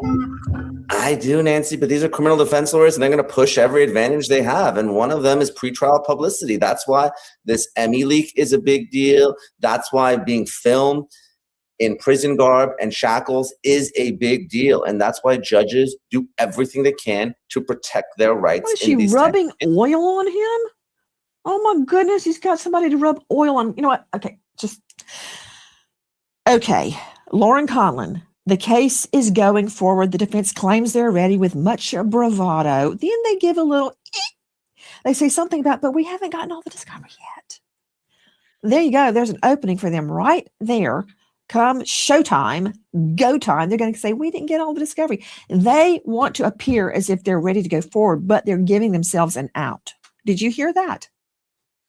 Yes, I mean, I definitely think if you listen sort of between the lines, you can pick that up. However, the prosecution stated at the status conference that the defense has everything relevant as to what they would need to make this into a case so they could defend it. They said everything that they need digitally, even all of the written police and detective reports. So I have no doubt here, Nancy, that they are ready to go. They cannot delay this any longer. I built this website in 5 minutes with Wix Harmony. So I came across this image recently and thought, yeah, but that's crazy for them not to have. So, and again, y'all, for the mom, and what, listen, and we're not just gonna say for the mother and the father, not to be implemented into this, because they say they first, they made claims as if they didn't know him, but come to find out they may have been, members of the same church. You know what I'm saying? Of course, along with signing legal consent to go with him. You know what I'm saying? See, this is the difference between just, filling out a passport for a school or some overseas study type situation. No. They specifically signed or gave consent, you know what I'm saying, for her to go to London and to be at these different concerts and things and backstages. So, yeah, mother and the father, I don't give a hell if the mom did it without the father knowing or the father did it without the mom knowing. Everybody should be in court and everybody should be suffering and reaping consequences from this shit. American homeowners, the FBI has been warning about a type of real estate fraud called title theft, and your equity is the target. With just a forged signature, your ownership can be transferred out of your name, and without protection in place, you're left with an emotional and financial nightmare.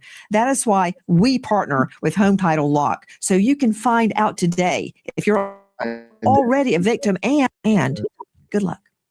In the last days, new video has emerged of D4VD David Anthony Burke apparently driving home, quote, straight up after killing someone. He's videoing himself. POV, that drive home after straight up killing someone. And as you can see, David reposted it. But shortly after she was actually found, he went and unreposted it. And I mean, who is this target audience even for the original post? And the fact that he reposted it and then what he's being accused of doing is just crazy.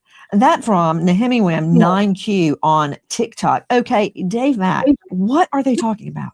Nancy, what they're actually dealing with here is not a video created by D4VD, but it is a repost, meaning he saw this and he thought it was really great. And so he reposted it, which, I mean, think about the deliberate nature of that, of seeing something somebody else has done and going, I identify with that. I need to share this with all my peeps, which is exactly what he did. And I would imagine at some point, one of his inner circle went, hey, dude, probably not a good look for you, pull that down, which Burke did. But he reposted it. It's just I'm incapable of understanding what's going through a man's head that thinks it's okay to do this at any level, but he did it. And then, like everything on the internet, it stays forever, Nancy. Okay, let me understand. Am I seeing Matthew McConaughey? I'm sure he's so happy that he has been made a part of this, part of the D4VD, David Anthony Burke murder case. So let me see it again. So the night we believe Celeste is killed, 14-year-old Celeste, his mind is way past that, according to the state. D4VD is identifying with Matthew McConaughey, the guy who's worked his rear end off to be a Hollywood star. And he is identifying with McConaughey driving a luxury car. Okay, fine. But the point is, this is right after, according to the state, hours after Celeste has been killed. What is this telling you? Help me, Bethany. Nancy, this is glorification and the death of another person. This is triumphing over the love object, triumphing over the victim. This is total disdain and disrespect towards her, just like he showed towards the judge in court today. And what I would be interested in is his digital footprint in terms of how he represented Celeste to his fans. Did he put her down? Did he degrade her? Did he beat her? But how did he represent her to the public? It seems like she was somebody that he routinely degraded in multiple ways. And this is the ultimate degradation, is to show that he just doesn't really care after her death. He just doesn't care. In fact, what we do know about domestic homicide is often after a victim is killed, the perpetrator feels a great sense of relief. And I think that's going to be a part of the court case, is what happened in the hours after her death and how relieved and glorified and delighted he was that she was no longer around, so he could continue with his career. I mean, help me out, Dan Murphy, former Detective Sergeant NYPD. According to the state, D4VD has just killed Celeste. And he's posting luxury car videos. I mean, he's barely, according to the state, barely wiped the blood off his hands. And he's gone to a PR event now. He's posting online. Then he gets the sense to unpost it and then later reposts it. This game, you're not ready for it. This is not a criminal mastermind. This is somebody who is so wrapped up and self-absorbed in themselves that everything revolves around them. And she was just, as you alluded to before, she was just something in his life that was expendable. And when she became problematic, she had to go. He is so wrapped up in his image. You mentioned earlier about wearing the orange suit, prison jumpsuit down below his ASS, as you say. That's a prison yard thing, but it's worked its way onto the street to become part of the street culture. Him doing that, in my opinion, is his way of saying to anybody he's going to be in prison with, because he knows he's going to be in prison, I'm like you. I'm a street guy. I'm a tough guy. I'm a rapper. I'm this. I'm that. I'm not some soft-spoiled thing. I'm willing to— my stars, Dan Murphy. This defendant was born with a silver spoon in his mouth. He is not gaining street. Man, if they don't stop that bullshit, you know damn well that is what is this guy? Hey, but see, with this, you know what? And people always say, you know what I'm saying, don't be prejudiced and don't throw racism and shit and all that shit into it. Well, look what he just did, man. Y'all got to stop it with this, man. And don't get me wrong, man. I agree. Like a lot of times, man, we shouldn't throw race into this shit, y'all. Right? Let's say we want to say that and be in a perfect world. But no. In this situation, it's like with the cake. No.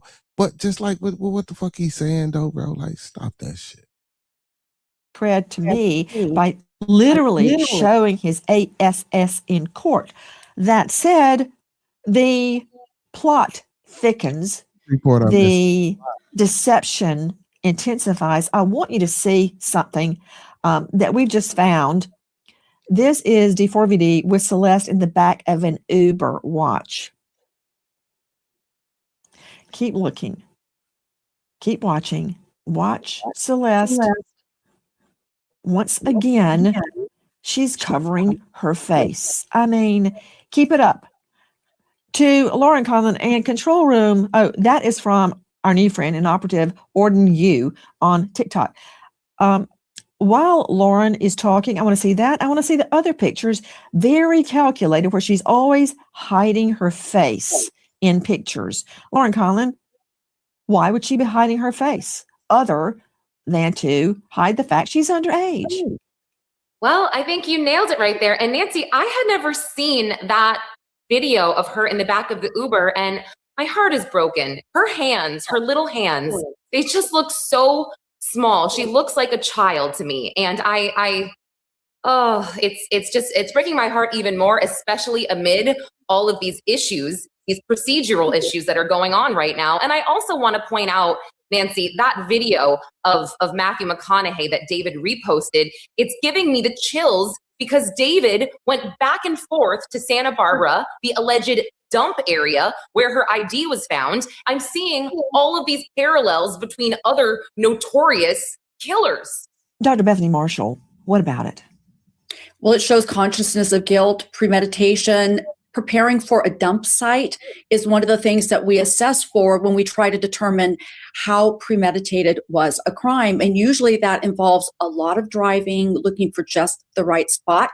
I'm going to guess he drove to Santa Barbara, drove back, couldn't find an appropriate dump site. And that's when allegedly he bought the kiddie pool, the chainsaws. As Dan said, he's not exactly a mastermind. He ordered those off of Amazon, but when one plan failed, he went to the next. That was plan B, that disarticulating of her body. Hi, guys. Nancy Grace here. Please join us on Crime Stories and stream it first on Fox One. When breaking crime news develops, we investigate it and bring it to you. Bombshell updates, answers to unanswered questions. It's itself. You there and versus the presumption with evidence sufficient to prove him guilty beyond a reasonable doubt.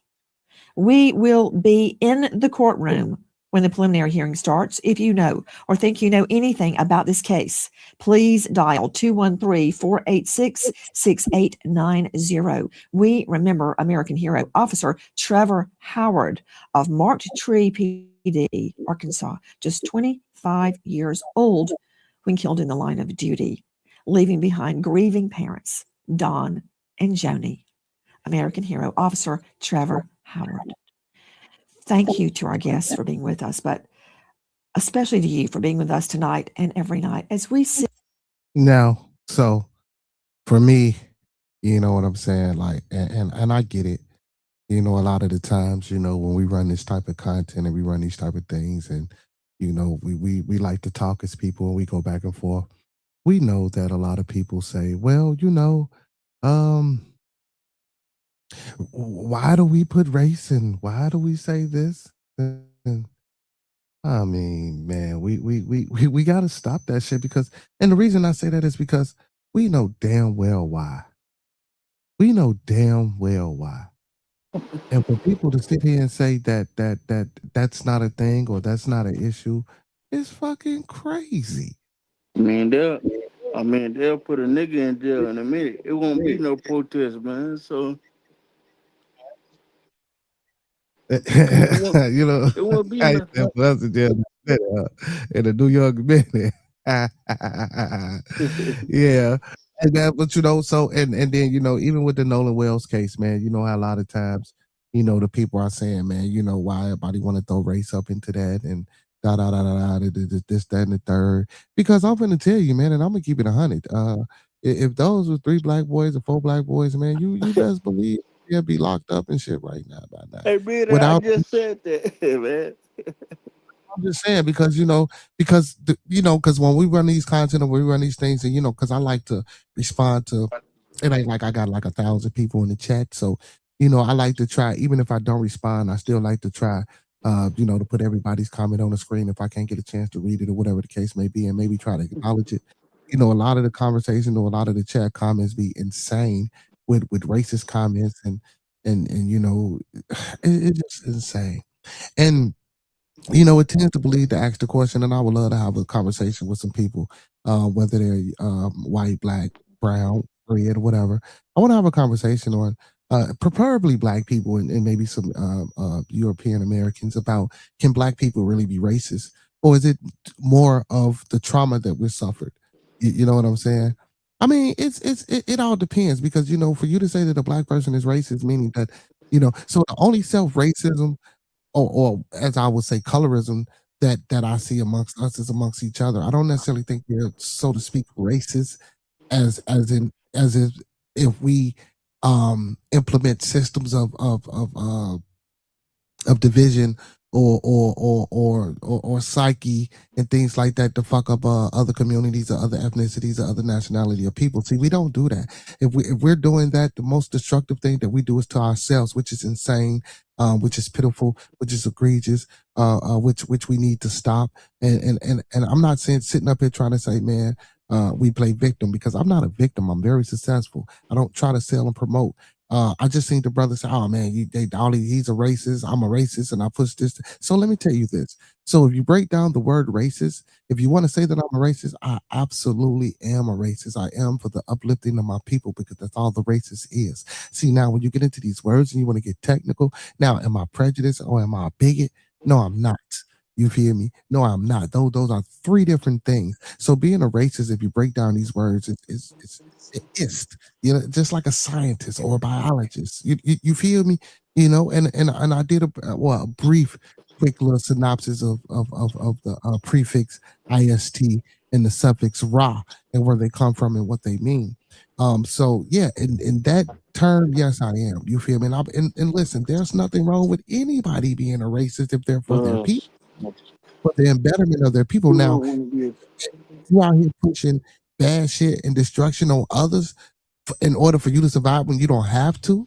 See, now that's where we draw the line. That's where, racist becomes racism, which leads into bigotry and prejudice. You feel what I'm saying? So, man, it's a touchy subject, but I would love to have that conversation about, can black people really, really, really, really be racist? You feel me? I don't think so. I think we suffer the traumas of things that, been pushed upon us. And of course, the shit that we push on ourselves, man. And it's not easy to change, because I always come up here and say, man, I think we're gonna need a couple of 100 years to get away from motherfuckers and be by ourselves in order to change the mindset, reprogram, debug, and really get a just and feel and understanding for what we're doing today. I also, it's just my personal understanding, man, that I think we need to do away with religion. You feel me? As far as what because all that shit does is separate and divide. Until we can come into common ground and common peace with ourselves.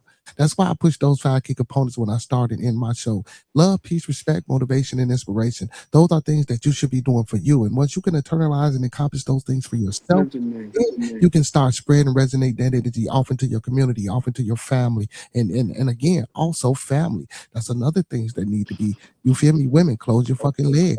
Men, keep your shit to yourself. Stop busting. Listen, be responsible when you're out here doing these things. Like, man, you got to understand, if you're not ready for these things, man, don't participate in these things. Family is very important. You feel me? Effective communication also, man. The way we communicate with each other is fucking crazy. It's insane. We can't even have a conversation without emotion. Now, don't get me wrong, and yes, conversations can be emotional and they are emotional, and I'm not saying that we want to separate emotions from conversation, but what I'm saying is understanding emotional intelligence and emotional control. You feel me? You have to have emotional control when you're having certain conversations with certain people during certain time, because you know that this conversation is going to go that way. We'll be able to control yourself, because of course you're going to disagree. We're not always going to agree. Even listen, when people come tune in to watch me, I know 100% that everybody don't agree with no, you don't. Now, some things you might say, okay, well, I feel that, brother. And other things you might be like, man, get the fuck up out of here. But that's to each his own. That's to the individual. You know what I'm saying? But and I'm not knocking religion. I'm not knocking it at all. But just a different code of conduct. That's a different set of policies and understanding and treaties that we should have amongst ourselves. If we're going to separate it, we're going to reprogram and debug and come back into a people and find a common goal that's going to help us succeed and become great. And again, I'm not saying listen, and people always want to say, well, why do you say young people and shit like that? People are people. You people are not fucking people. Yes, we are people. Yes, we do bleed biologically. Some of us are the same, but some of us are not, right? But what I'm saying is, for my melanated brothers and sisters, man, and people hate when I use that, I don't give a fuck. You feel me? But for the people that look like me, we are the ones that's in turmoil. So why the fuck am I up here trying to relegate or subjugate my conversation to uplift every motherfucking body when everybody don't need uplifting? That's just like me, not pouring into myself, and I'm steady pouring off into everybody else. And I'm steady declining as a person, or I'm steady losing out, or I'm steady becoming empty because I'm giving everything out to everybody else. No, I have to take care of me. If I can't take care of me, bro, I can't take care of my family. I can't, take care of everybody else around me. I got to be mentally stable. I got to be physically stable. I got to be all these things as well in order, for me to be successful and do what I need to do. You know what I'm saying? So, I mean, it is what it is, man. But it'd be a lot. It'd be a lot. And and it's hard to know what to say and what's the wrong thing to say, because again, we all have opinions. We all, have a different understanding. We all perceive things different. We all understand things different. We all download things different, and that's important to have that individuality, right? But again, at what point does individuality and logic, you know what I'm saying, actually meet and come together and say, this is this, this is black and white. You know what I'm saying? Like, this is what it should be. This is what it is. And this is what it's always going to be. I think us as humans, when we interject our fallacies, we tend to change. We tend to mold things to our own reality. And again, it's just, it's insane. It's insane. It's insane.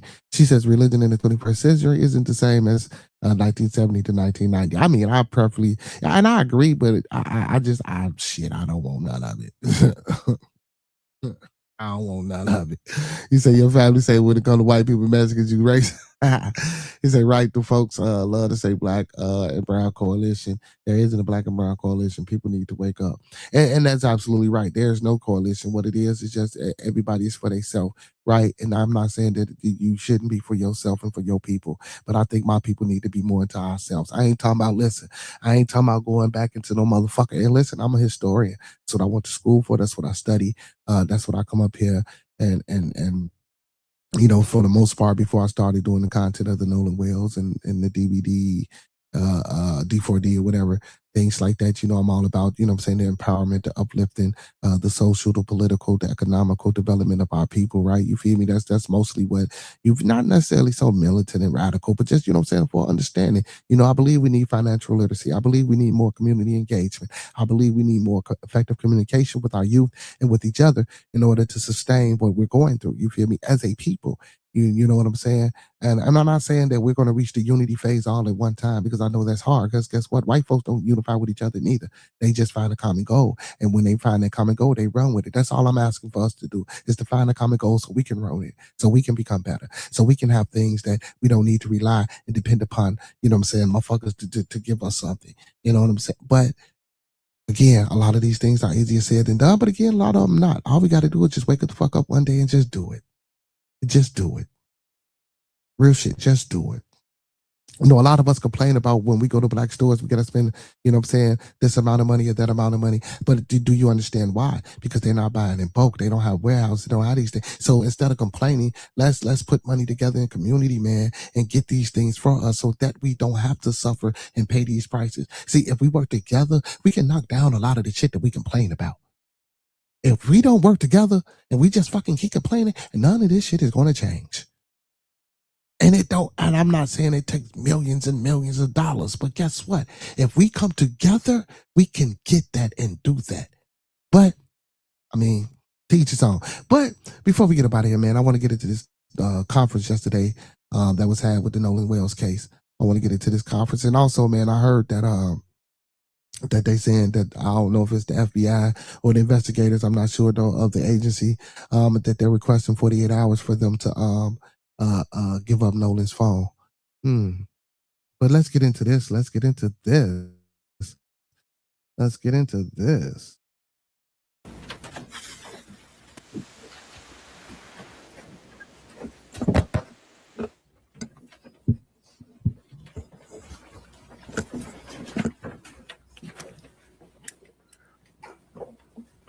Good morning. Let me say the case that we have been dealing with now for the last several weeks around Nolan Wells is indicative of many cases around the country that have raised serious questions with racial overtones. Attorney Crump and I are going tomorrow, where I'm doing the eulogy for a young black man in Madison, Wisconsin, homeless, and they say had a knife, and there's the tape of him being shot, 3 cops surrounding him, shot and killed, 4 shots. And these cases building up in a climate of an administration in Washington that we cannot feel will objectively investigate. There was a time that we could say if state authorities fail us, we can go to the Justice Department. Even under George Bush, we went to the Justice Department.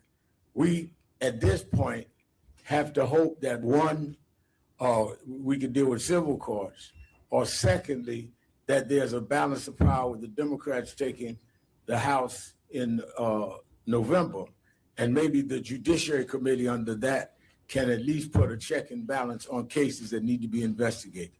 But we are right now where we have 2 parents, lovely parents, I've gotten to know them, that really don't have an answer to a question. Is it a civil rights violation or not? And we do not know. How do you trust the words of people that say immediately there was no foul play when you haven't even investigated whether it was foul play? How do you trust people that come back from something that happened and never really give you a straight story of what happened, including you have the keys to the car? So when you have more questions than answers, you have to have people that will drive the answers out, and that's what we do. And that's why I've been involved, and that's why we stay involved. And it gets worse and worse and worse. The parent of one of the boys threatening to sue us for asking a question. Space 44 super agents. The next thing you can't live without. Clearing up your email, scheduling meetings, and delivering. Imagine that now. Some of y'all call it, what do you feel about the parents? One of the boys says he's going to sue you and Ben Crump. Sue us for what? For saying what happened? So we've gone back that far. And that is why we're going to stand with these parents, because usually, you know, I come from Brooklyn, New York. I was born and raised there. I don't come from the South. But my mother used to bring me down south to my grandmother in Dothan, Alabama. And Congresswoman, my grandmother told me, you see that pen over there? I said, yes. She said, that's a pen of hogs and pigs. I said, yes, ma'am. She said, always know something. If you take a brick and you throw it in that pile, the hog that hollers is the hog you hit. There's too much hollering going on in Mississippi that we haven't hit something. I can't figure out which one we hit, but we hit something. Because now they're talking about lawsuits. They're threatening a mother of a child, trying to get her job taken. You wouldn't be hollering if we wasn't hitting something. And we're going to stay on that, and we're going to stay on it all the way. In light of that, before attorney, and I call him the Attorney General of Black America, gives us the legal basis, and then we hear from the parents. Congresswoman who lived herself through dealing with the whole tragedy of her own son. That's how we met. On a plane. She was a flight attendant at the time. And she stopped me on the plane and said, Grandma, why are you dealing with my son's case? And we started a relationship. She ended up being elected right here in Georgia and reelected. They redrew her lines and she was reelected anyhow. The lines couldn't reduce the favor of the people. Congresswoman Lucy McBath. Good afternoon, everyone. First, I want to say thank you to Reverend Al Sharpton, and also thank you to Attorney Crump for being the armor bearers for this family, the Nolan's family. It's a really, really sad occasion that we're here again.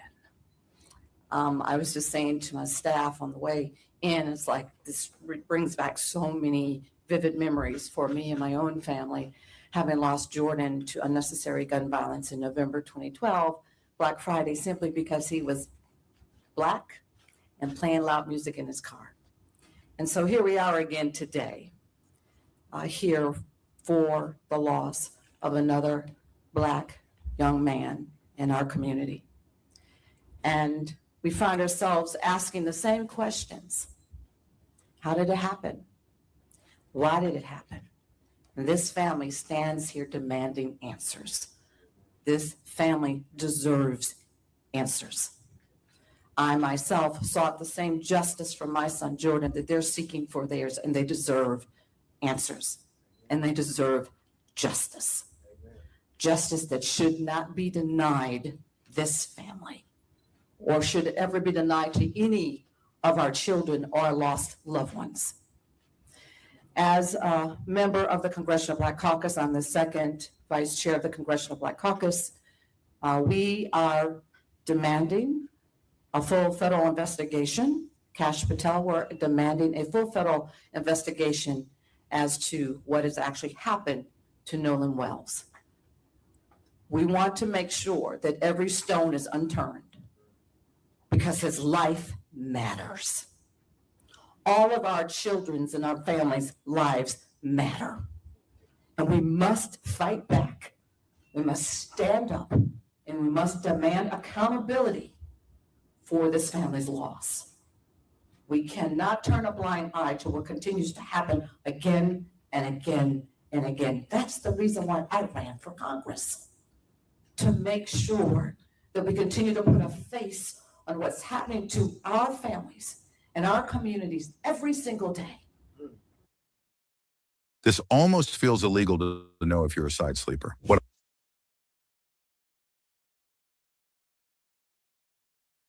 We must say Nolan's name. Amen. Say his name. Lift his name. And as the national Black journalists of this country, you have the ability to be able to lift this story and not let it die. We see over and over again these kinds of tragedies in our communities that continue to happen. And they make it to CNN. They make it to MSN Now. They make it to our local news for maybe 30 days, if that. And then the stories are gone. And the carnage is left with the families and the communities that have lost someone that they love.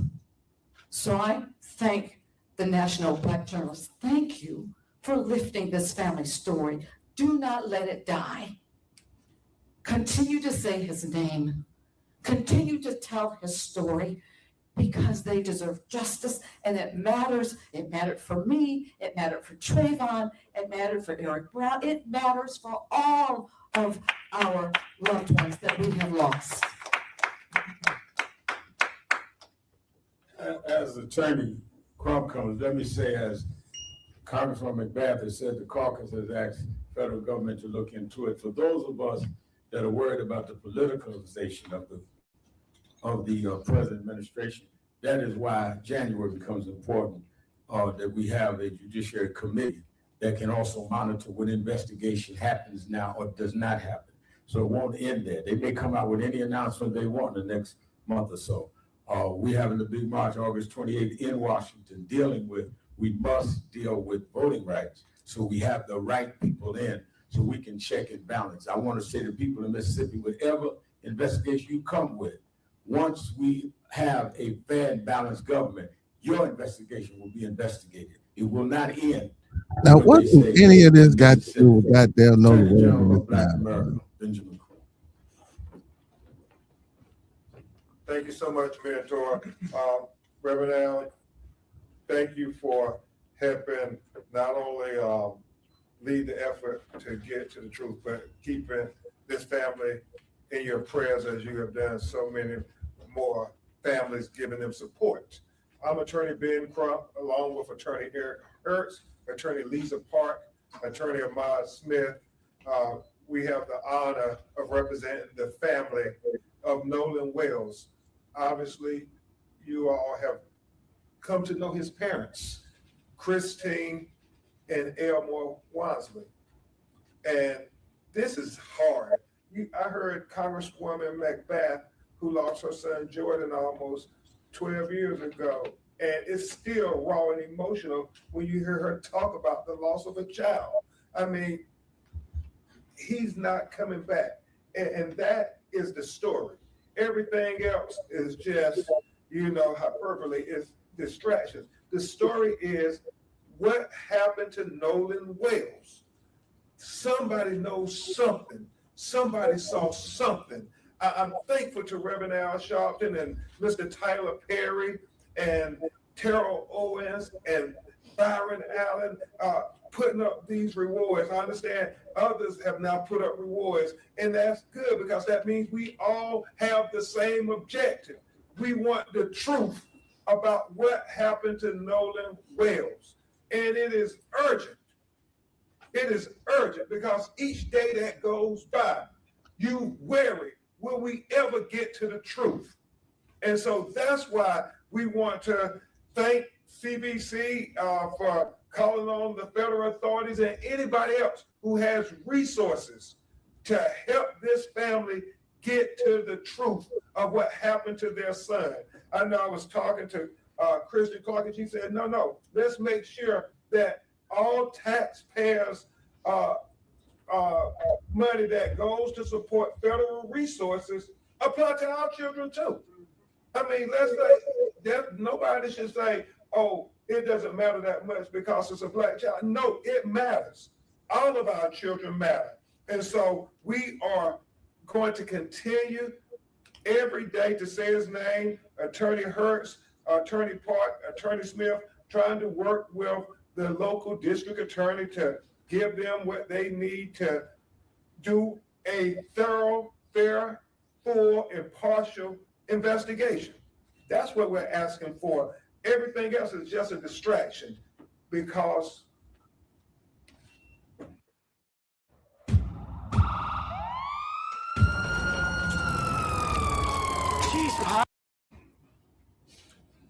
Nolan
I don't know what happened, y'all. They I guess they say shit enough with that. Hold on, man. Let's see if I can bring that back, man. So they were like enough with that.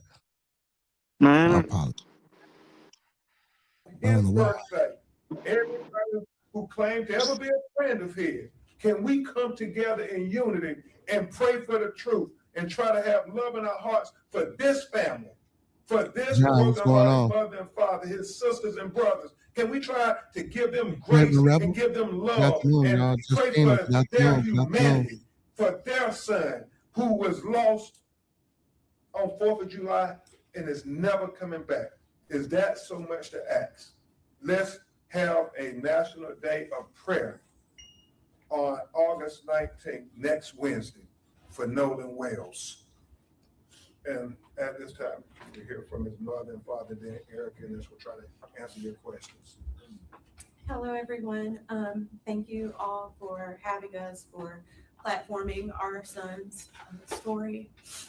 As many of you know, his 19th birthday is next Wednesday.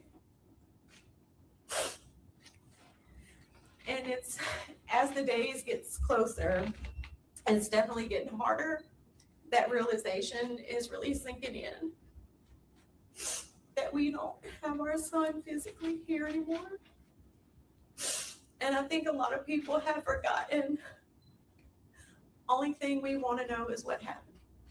That's all we want to know, is what happened to our son. Because many parents out there, you still have your children. You still can hug them. You still can call them. You still can celebrate their life with them. And we do not have that anymore. Our lives have forever changed. This new normal is something I would never wish on anyone, not even my worst enemy.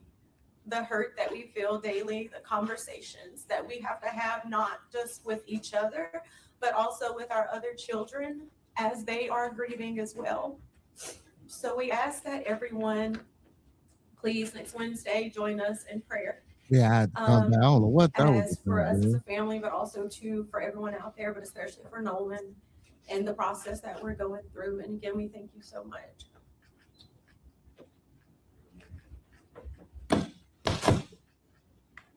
First of all, I want to say thank you to everyone who's constantly keeping our son's story in the forefront. You don't know how much we really appreciate that. Nolan brought light to our family. He was the fun in it. And with his birthday coming up, like my wife said, we have to deal with a new normal. Who knows what these years are gonna bring, but we know that these years on August 19th is gonna bring a lot of hurt, some laughter as we think about memories, but as far as our family, a very big piece will no longer be there. We just want the truth. We just want to know what any other parent would want to know. We're asking the questions any parent would ask. And if you feel that something's wrong with that, then that's a problem that you have to deal with. But as far as us and our family, we're just asking for truth, transparency, and to please keep us in your prayers. Next week is going to be a hard week, and the years follow are going to be hard. Thank you.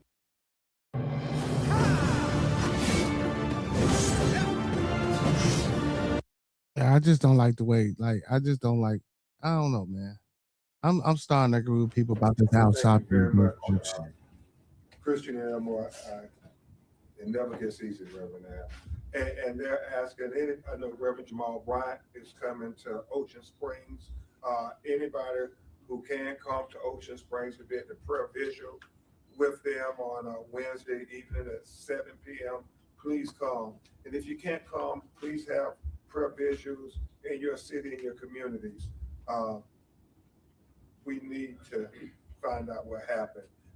Attorney Hurts, Attorney Parks, and Reverend Allen, this will try to answer your questions. The family, obviously, the motion, and they'll try to answer questions if they can. Any questions? My name is Logan John at NBJ. Yeah, give us where you're calling, where you. NBJ News. Okay. What do you believe accountability and justice for Nolan Wells should look like? It's very simple. As we always say, if it was your child, what will accountability and justice look like? Well, that's the same thing they want for their child. Whatever it would be for your child, That's the same thing they want. Whatever investigation you would do for your child, that's the same investigation they want. We not asking for anything special. We just want equal justice for our children too. And I think that we must be very much emphasizing is they have said, again, here with the press conferences and statements they've made throughout, when they started at our headquarters in Harlem speaking to the press, they're not trying to come to a conclusion. The other side did, saying that there was no foul play. They're trying to tell us what happened. And we're going to stand with them on that, and as well as other cases around the country. Yes, sir. Ezekiel Telemarco with ABC24. There's been a lot of misinformation and rumors spreading on social media. Is there anything that you guys would like to debunk that you've seen that has been out there? Let me just say this. I would agree. Well, I mean, I think that social media has distorted a lot. I think for myself and Ben, we're public figures that you're gonna have social media lie on us every day. I don't even know if I'm really here according to social media. But what hurts us is the distortions they've done on the family. But they've harassed her in her job and sent stuff to their house. It started with the father's question. They didn't ask to be public figures. They only are trying to get justice for their son. So I would just say whatever social media people are trying to get likes and hits and all, do that against people like me that offered ourselves. But they didn't ask for this. All they want is what happened to their son. And I'll simply say this because that question has come up, and I released a statement, and I want to be clear about it. We defend the First Amendment rights of content creators reporting on Nolan Wells' case. We stand with content creators, independent journalists, and citizens who are responsibly reporting on the Nolan Wells case and asking legitimate questions in pursuit of truth and accountability. The First Amendment protects robust public discussion on matters of public concern, and those protections are not reserved just for traditional media.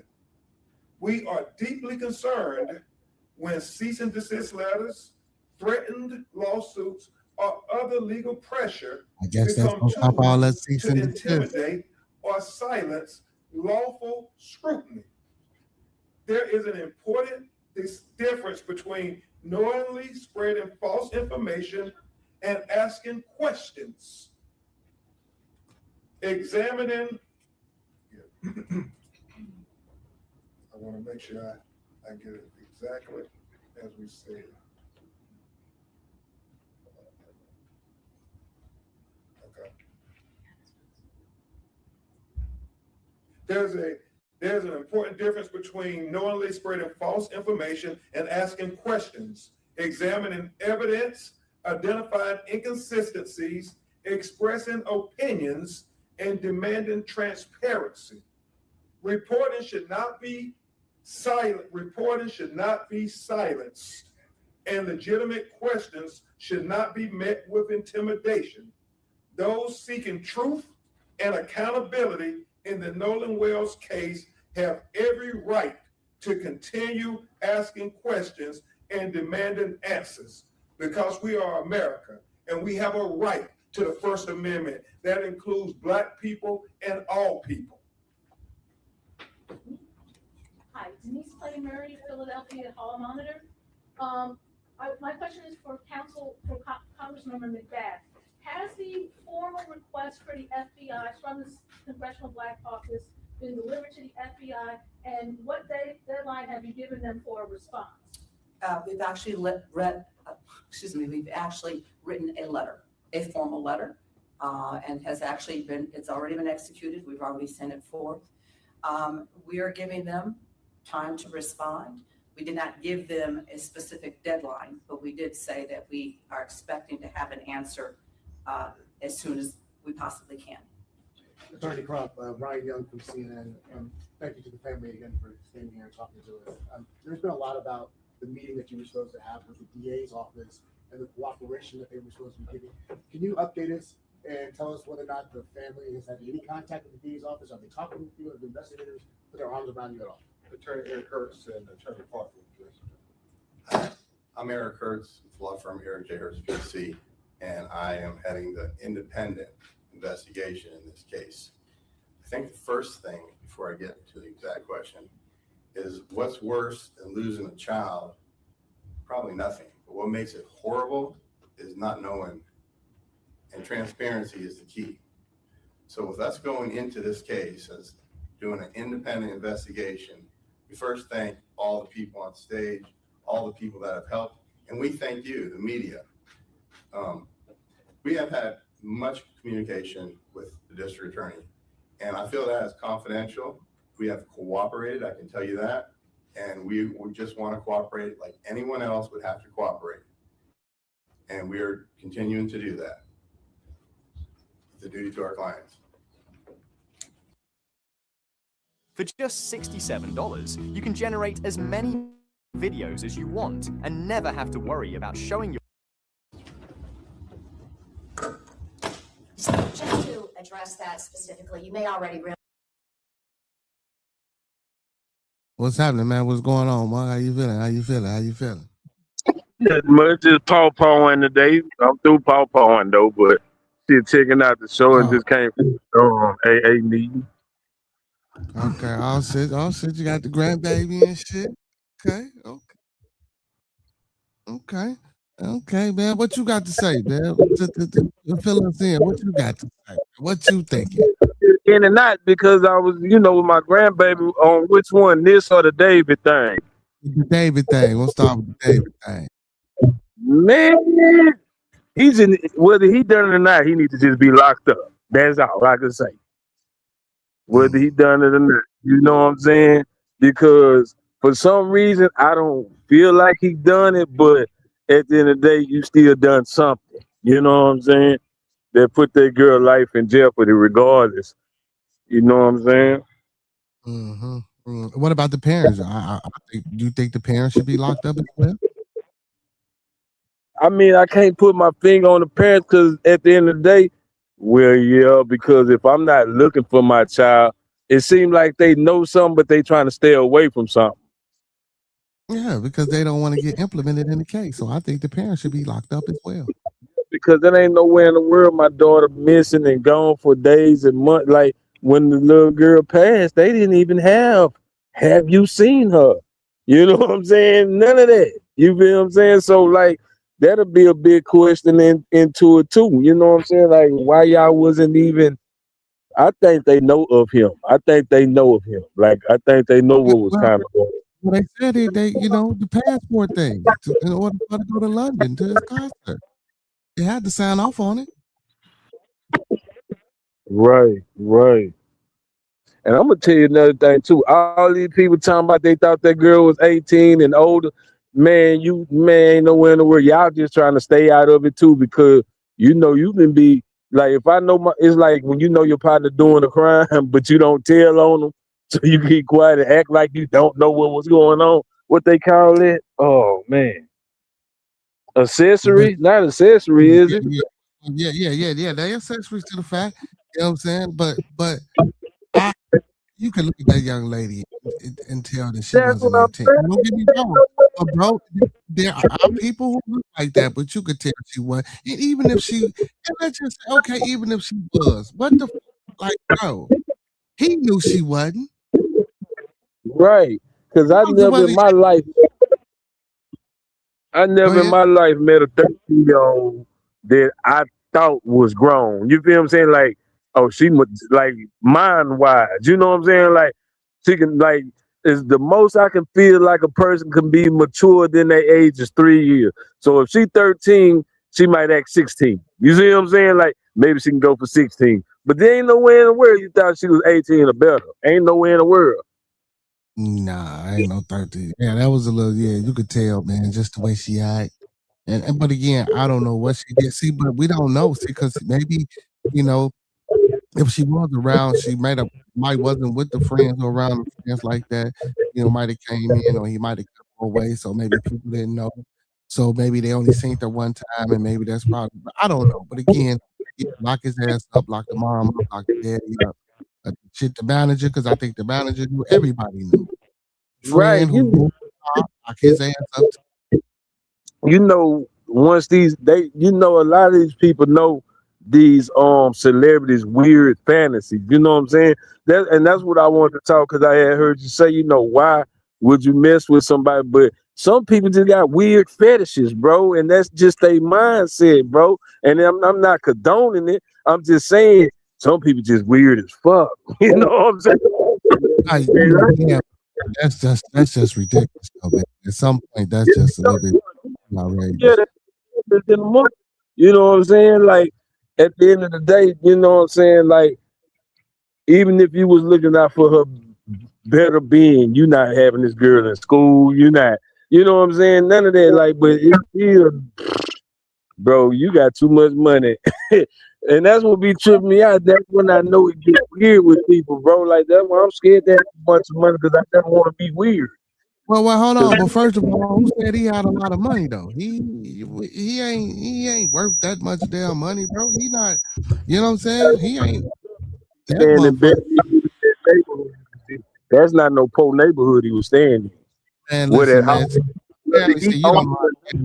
You don't know how the game go, man. He ain't got that much money, my boy.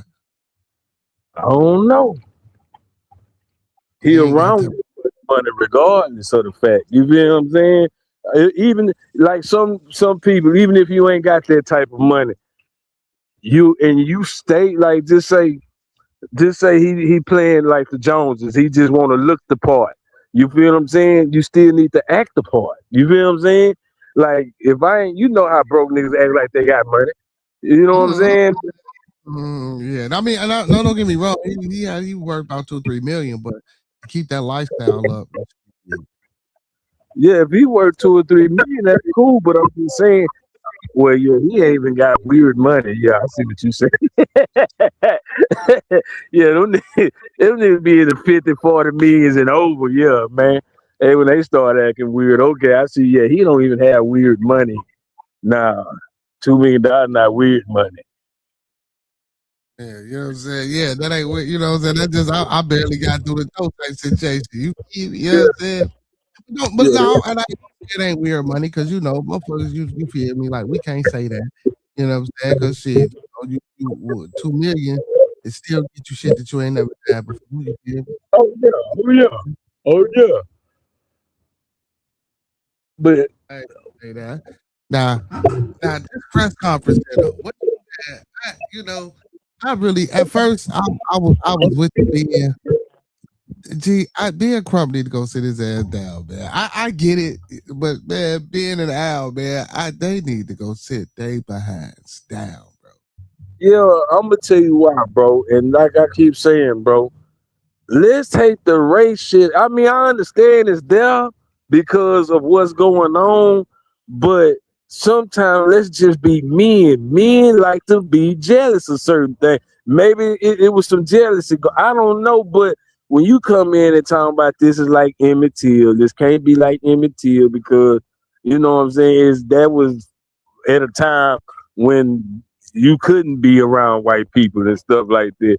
It's a little bit. You misquoting. You could be around white folks. You just couldn't. Saying you can intermingle like today. You can't intermingle like shit. You couldn't just kick it with a white girl like that and walk around town. Not in Mississippi. Not like that. Yeah, but you could be around white folks. Yeah, I mean, but at that time we weren't trying to be around like that's a whole nother story and topic with the Martin Luther King situation. But at the time it was cool to segregate. You know what I'm saying? We were cool with it. And then it came a time where people want to be equal to that's, but yeah, Big Trump them, they be on some other shit, bro. And I'm gonna say it like this. They on that nigga shit. I don't, bro. I don't like that. Right, I ain't gonna say that. I disagree with that statement, man. I don't think they on no niggas, however you want to put it. I don't like that phrase. Talking about is race involved, and you could see you getting you throwing the people off the trail of what's really going on. You know what I'm saying? Because now we looking at it. Because I can't see it being racism when he went to school with these cats and they be kicking it. So where's the see, now listen. Now I'm not trying to say that it's racism. I don't want to make you think that it is when I say this. ain't talking That about don't you. mean I'm that don't mean it can't be. I'm not saying that it is, but we can't say that don't mean it can't be because they went to school with them. Shit, you go to school. No, stop that. We can't say that. Now saying that I want to put that excuse. somebody Nah, brother. Hell no, brother. Nah, brother. stuff like If you can go to school right now with white people, because I can have my daughter come and give you stories about racism that she done suffered being in school with all white folks. You feel me? And I'm not saying that this is the same situation, but we can't say just because he went to school, you know, it was a case of racism. I'm not saying that it is, but we can't just say that, man. We don't know how to the world is fucked up. they sitting on a boat hugged up with each other. Yeah, but see, listen, that's him and her. That's not. See, you missing the point. It's not everybody. But some people still feel this way. Just like earlier when I was playing the thing about the brother, you see how that white man just came up there and said, "Oh, well, he's sagging his pants below his ass," and then, like, bro, that's not. And then it carried out into the street. Like, bro, see, that was him socially, racially profiling, bro. That's what that shit was. That was a racist. It could have been seen and took for being a racist ass comment. Now, yeah, I will say that's stereotyping, but what I'm saying is, stereotyping. You can clean it up. Call it what you want to call it. yeah, you tell me, oh, all black people sag their pants. That's not true. You see what I'm saying? Right. It's not true. You hear what I'm saying?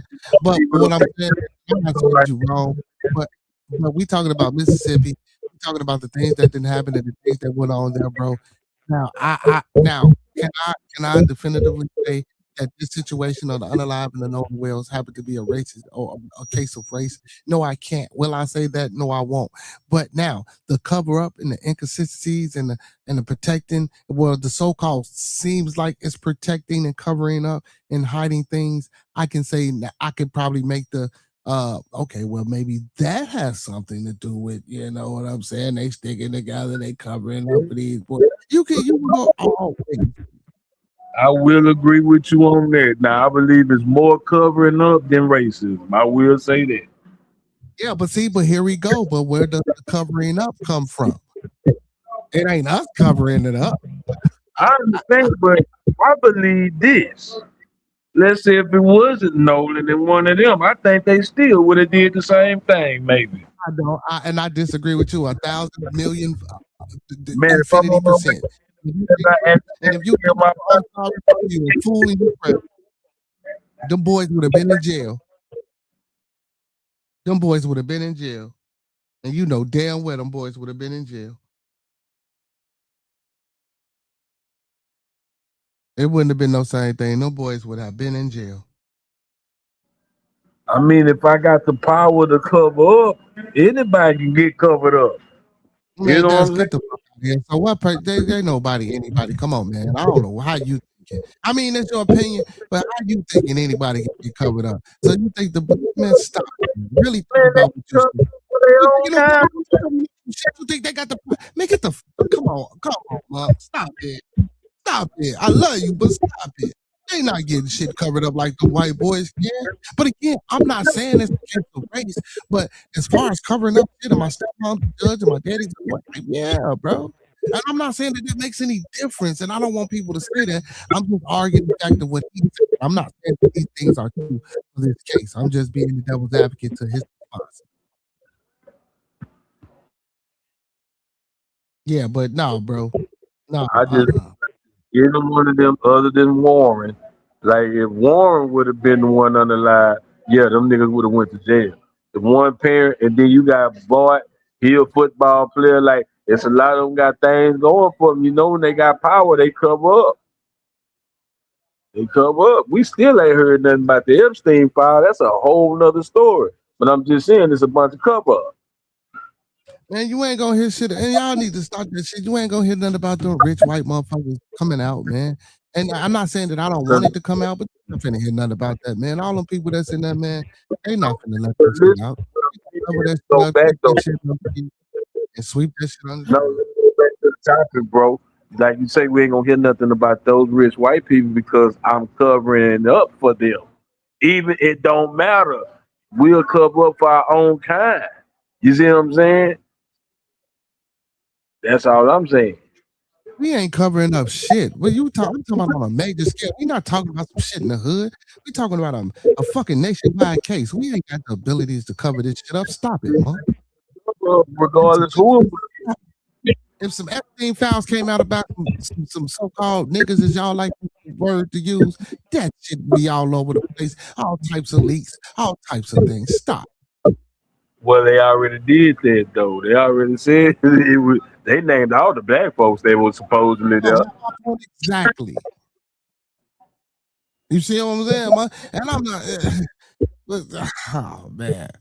But see, we fell in the miss. What I'm saying, they still covering up for their kind, regardless. Right.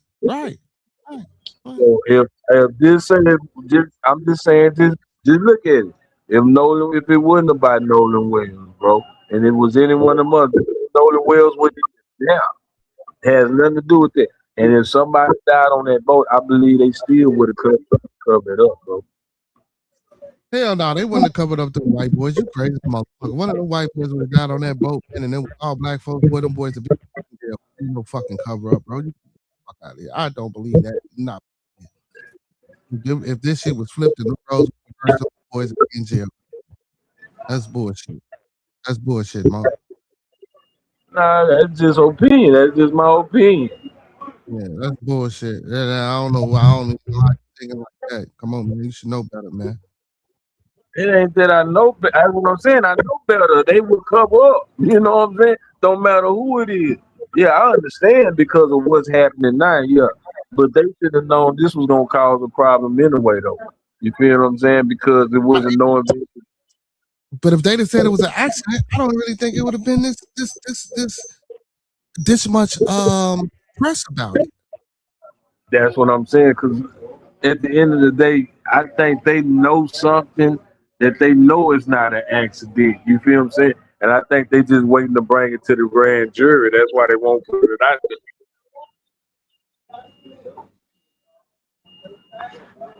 You don't see what this grand jury say. Hey, what is a grand jury? Come on, man. All this time, you ain't never looked up what is a grand jury. I really don't care because I ain't got to go in front of them. I mean, wow. So why you care now? Because I want to understand now why they could be holding something if it's worth bringing in front of the grand jury instead of bringing it. So I'm gonna give you the technical term. So a grand jury is a group of citizens that reviews the evidence presented by a prosecutor to decide if there is enough probable cause to charge with a crime. They do not decide if someone is guilty or innocent, but whether a formal criminal charge called an indictment should be issued. And a regular jury decides over, you know what I'm saying, over those crimes, meaning that, they the ones that can, say whether you're innocent or guilty or not. I know what the regular jury is. I just, you know what I'm saying? Yeah. I never had to deal with that, but at the end of the day, I know one thing: they better not force these people. They trying to force these. You heard about that, or that's what you've been to talk about the phone? Yeah, well, yeah, that's what I'm feeling. No, I'm just gonna let this press conference break because they did say that they had 2 days to give up this phone. Everybody been talking about, and like I've been telling people, she wants her own private investigator to go to the phone, or she wants someone there with them as they do their investigation with the phone, because there's been so many inconsistencies, so many so-called alleged cover-up. So when this information about this phone, or she turned this phone over, she wants people there to actually see what's going on and what's being done, or she wants something to be done on her own, and then maybe so they can, compare and contrast, so shit won't get distorted, like everything else has been distorted. But so yeah, we're gonna listen to the rest of this press conference and see what they're talking about, and then we gonna get up out of here. And already know there was a meeting on July 15th in Mississippi with the DA's office. At that meeting, there were several things discussed about the investigation regarding Nolan Wells and what happened to him. In that meeting, there were several things that were set out and agreed to, and we expect the DA, as well as our own team, to follow those agreements. Yes, sir.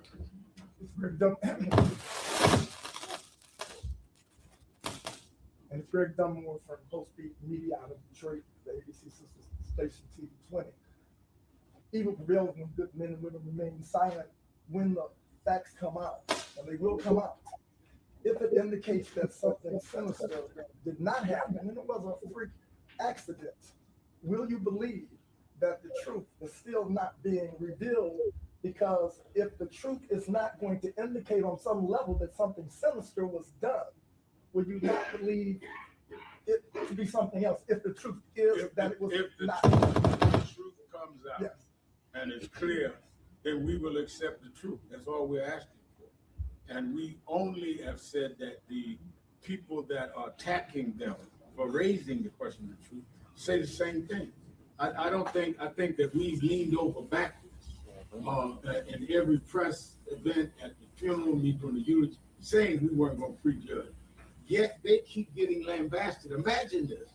You're losing your child and you're being attacked for asking what happened. I mean, they're not political figures. Why are they under attack for asking for the truth? So it's not about us accepting, it's about whether or not those involved can accept. Yeah. Yes, you know how much Black Wall Street time. Well, they always try to shut us all out. We're not be silent. Yes, on. Yes, Nehemiah Franklin. Don't move the mic. Okay. Try this again. Okay. Yes, Nehemiah Franklin, the Black Wall Street Times, out of Tulsa, Oklahoma. Condolences to you both. My question is for Mr. Wansley. When you went to Jack's house and he used the past tense and literally said to you, from what you told us, the media, that the brother, or that he said that Nolan was like a brother a day before the body actually washed up, was that like alarm? Did it send any alarm bells through you at all? Yes.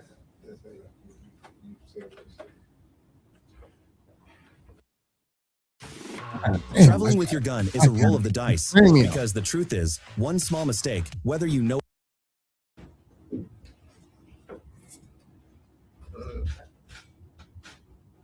Put yourself in a father's shoes and you just found out that your child is missing.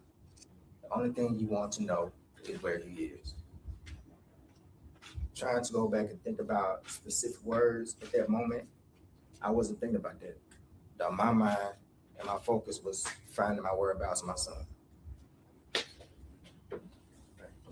Hey, Tom Jones, reporter for WSB TV here in Atlanta. I keep hearing about this young lady that Nolan left with. Has anybody managed to talk to her about it?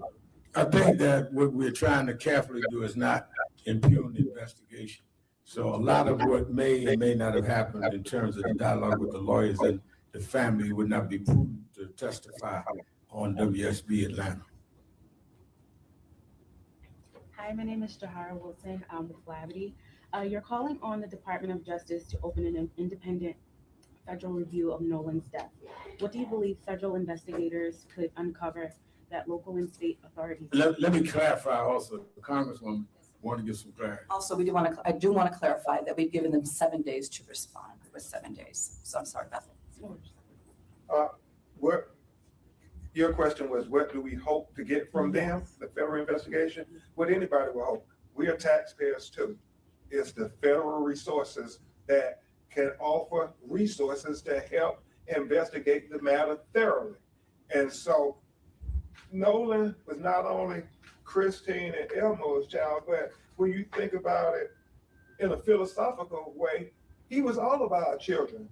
But by the grace of God, it could be our child next. And as American citizens, we have the absolute right to say our federal government should extend resources for our children like they will extend to everybody else. I would never forget when President Obama, with Reverend Al and now, when Trayvon Martin was unalive. And he said that it's important that we extend all of the resources of the federal government to help this family get to answers of the truth. And that's all you would want if it was your child. That's all they want if their child. Every resource available, help me, help us get to the truth. And let me say that and answer that. It's important that you understand that when we raise these issues, that's all what we wanted. We raised the issue. I was out front. Ben was the attorney with Trayvon Martin. And we finally got George Zimmerman in court. When the jury said not guilty, we said we disagreed, but we didn't go and attack his parents. We didn't go and chase him down. We accepted that. When we had the killing in Missouri with Michael Brown, and President Obama was president, we asked for the federal government to come in there. Eric Holder and them investigated the case and said there was no federal case that they could bring. We accepted that. So don't act like we don't accept it. We accept it when Michael Brown's case didn't go federal. We accept things when they're fair, but we want them to be fair. That's why I said, as the congressman said, they're giving them 7 days. The FBI come back either way, but we want it reviewed by the Congress at some point. I'm on my way tomorrow to Madison, Wisconsin, to deal with Ruiz shot on camera. Well, there's a company trying to get a contract that is in business with ICE. I'm going to talk about that tomorrow. We look at it from a civil rights point of view. They're dealing with it from their son. This is fresh in blood. Yes, ma'am. With Base 44, a simple sentence becomes your website. Page after page, ready for business. Plug in what you need, connect payments, sync calendars, and voila, watch notifications fly in. Sales, bookings, the good kind of noise. Edit, well, everything. Drop in motion libraries. Give your site more life, from header to footer. Every click tracked, every action visible. Connect your domain, so it's officially yours. Susanna Capaluca with NPR. Has the DA said anything to your attorneys regarding the joint investigation of the cell phone? I'm sorry. Can you repeat that, please? I'm sorry. Has the DA said anything, given any guidance on a joint investigation of the cell phone? We are in constant communication, and just like anything, like to address the gentleman sitting next to you. What was your name again? Oh, Greg. Yeah, you get 2 shots. Yeah. This is Greg W. Okay. Just to address Greg's question, the truth has to be proven and shown with the methodology, the way they came about. Someone just can't come out and say, hey, I have a Ferrari, and then you believe they have a Ferrari. I don't have a Ferrari. The truth has to be shown. You got to bring them to your garage, show them the title. That's the truth. And yes, we will accept the truth. So the same way with what the young lady sitting next to you is saying, which is we have procedures that the courts require that we as lawyers ethically have to follow in order to turn over evidence. There's chains of custody. There's protected private information. And we are willing, in fact, today, I'm not doing anything the rest of the day, to meet with the FBI and our person, our expert, to go over that phone. And we've made that clear. So we're ready to do that at any moment. We just want to say one last point on that. I'm going to back up a little bit. So just to clarify, what the agreement was that the DA's office, and this is the Jackson County DA's office, as well as our forensic team, and possibly the FBI, were going There go that Asian representation. together download and examine the phone. So it's done one time with everybody together, right? This is very common in the law. I mean, what you all may be more used to is when there's a terrible car accident, and then there's an examination of that car, and everybody comes together one time. They don't move that car around, and everybody does their own thing. This is what is supposed to happen. We are waiting for the DA to determine the time, the place, the date. Let us know, and we are going to be there with our forensics team and anybody else, but it's done one time, one examination. We're ready for it to happen. Julie Walker, Associated Press. Can you give us a sort of a timeline or what's next going forward, including any possible lawsuits that would be filed, not against you, as you had mentioned before, but that you would be filing, and then the completion of the independent autopsy and how that's moving along, and anything else that would be moving forward? And I know you had mentioned you wanted that national day. Other than that, anything in the future? Well, we want to make sure people understand we're going to follow the truth wherever it leads us. There's been a lot made about we want to come and bring some lawsuit. When Christine and Elmore called me, we weren't thinking about bringing a lawsuit. We were thinking about just helping them get to the truth. That is a vehicle that we can use to get to the truth if the facts tell us that. We send out preservation letters and everybody said, oh, they're gonna sue them. No, we send out preservation letters to preserve the evidence. And in those standard letters, you say litigation is reasonably anticipated to say, don't get rid of the evidence. We're on record that we want the truth, the whole truth, and nothing but the truth. And that's what's going to lead us in what we do. It's about the evidence, nothing else. And this family has always said from day one, even when I called Reverend Allen and talked to him, they have been consistent. We want to know what happened to our child. Everything else is just, it's just clickbait and everything. It's about what happened to our child. Black Press, NABJ, we need you now more than ever to keep everybody focused. What happened to this 18-year-old Black teenager in Mississippi? Because there have been questions when you look at the history of the Deep South where young Black people are unalive and nobody ever gets any answers. Well, we want Nolan Wells not to be like many others that came before him. And that is why, as I said earlier, August 28th, the anniversary of Dr. King's March, Martin III and I we were doing a huge march in Washington, Lincoln Memorial. This will be highlighted in other cases because these things keep happening and to protect the right to vote. So we intend to stay out on the battlefield as long as necessary. Yes. And I'd ask about the independent also. We understand that Dr. Roger Mitchell is made himself available at any point that the district attorney's office and the medical examiner will allow him to come. He's ready, willing, and able to go do it. Brooklyn Banks with NABJ News. You mentioned just now that multiple cases have happened like this that are similar. What do you think about this case in particular being called race politics? About this case in particular, what? Being considered race politics. I think that the race politics of this case has been the reaction. I think that we're not predetermining that the case was racial. We're determining that the answer, the investigation, has been racially divided, and that's what made it racial. Yeah, I'll take two more. This is a press conference, not a revival. We're not going to be here all afternoon. Yes, sir. And also to be a loud voice, in particular, piggyback on what Attorney Trump said, is it the fact that this happened in Mississippi why it seems to be so difficult to get answers in regards to the black man's death? Did you say Trump or rather than Crump? I'm just trying to. Yeah, we're praying for you at the prayer meeting. I want to keep an open mind. I know there have been several attacks on us just for asking questions, and it's okay. When you think about Mississippi, they attacked all my heroes. The governor's predecessors, they attacked, Ida B. Wells, Medgar Evers, my personal hero, Thurgood Marshall, Dr. Martin Luther King, for saying that we're going to stand up for Black life and Black humanity and the right to Black people to have the Constitution applied to them as American citizens.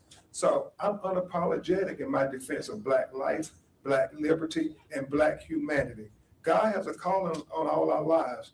And when you figure out what that calling is, you don't second guess it. You say, God, I know why I put on this earth, to be there to stand up for our people in times when they have nobody else to stand up for them. And so whether it's Mississippi or anywhere else in the Deep South, or as Malcolm X said, I heard they discriminate against Black people in the South. He said, I guess my definition of the South would be anything beneath the Canadian border, because last time I checked, they discriminate against Black people all across America.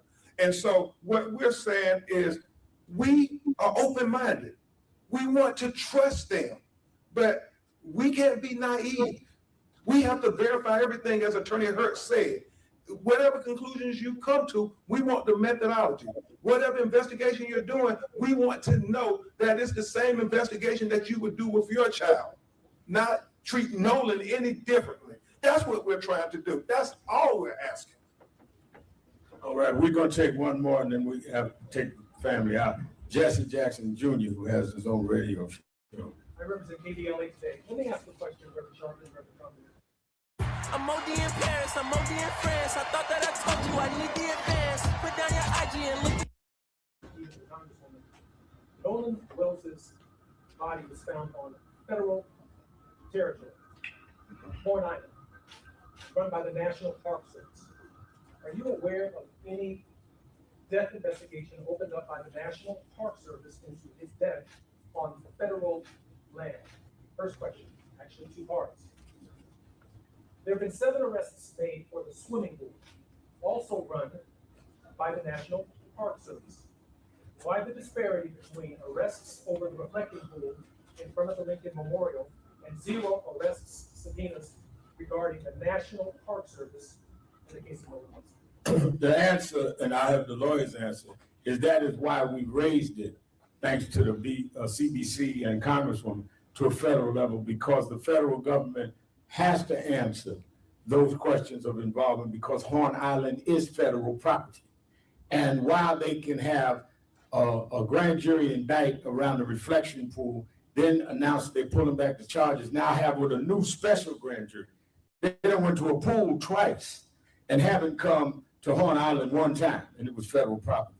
So I think that the contradiction there is why we keep raising the question.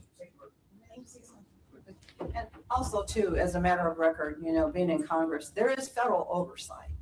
And I sit on Judiciary Committee in Congress. We also have the Senate Judiciary Committee. And oftentimes there are a lot of these kinds of investigations that come before us because we have the authority for oversight. So since this is considered at this point would be considered something of national federal interest, that is the reason why we're asking for the accountability to make sure that this is not just swept under the rug.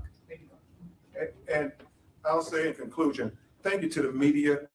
Now more than ever, the 4th branch of government, we need you. NABJ, we need you now more than ever.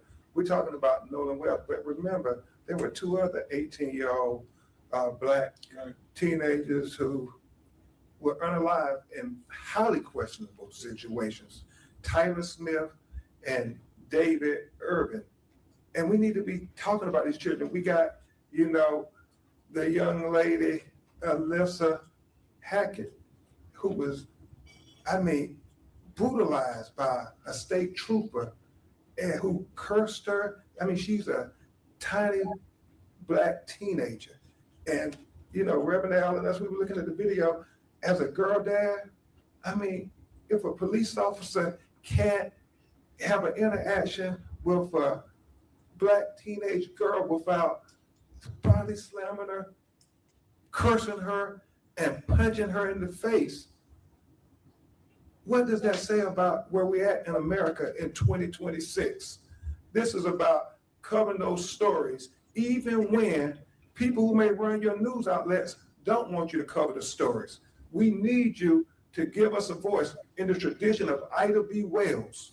We can't have the police just writing the narratives and the reports. We need you all writing those narrative reports. And you got to challenge your white counterparts and say it. Ida B. Wells said famously, Reverend Al, the killers write the police reports. No, we need NABJ to write the reports and the narratives. Thank you. Thank you.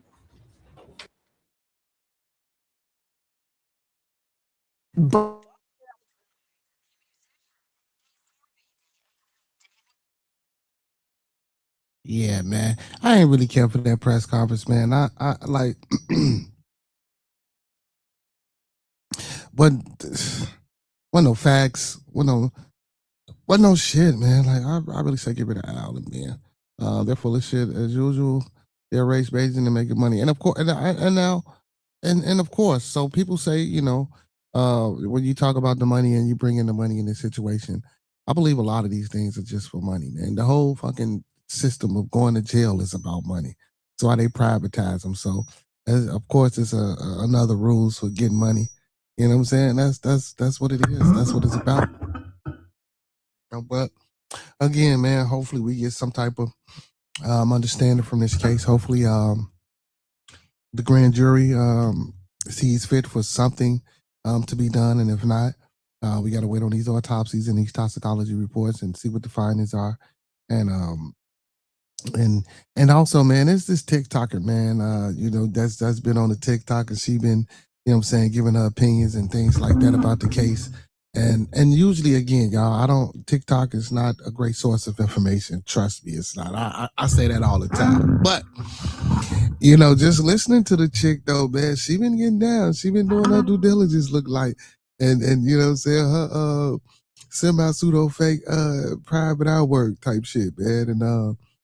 And she talks a good game, and I'd have been sent a few pieces of her work and stuff like that. But again, she's not a professional, so even with that, all these things are alleged.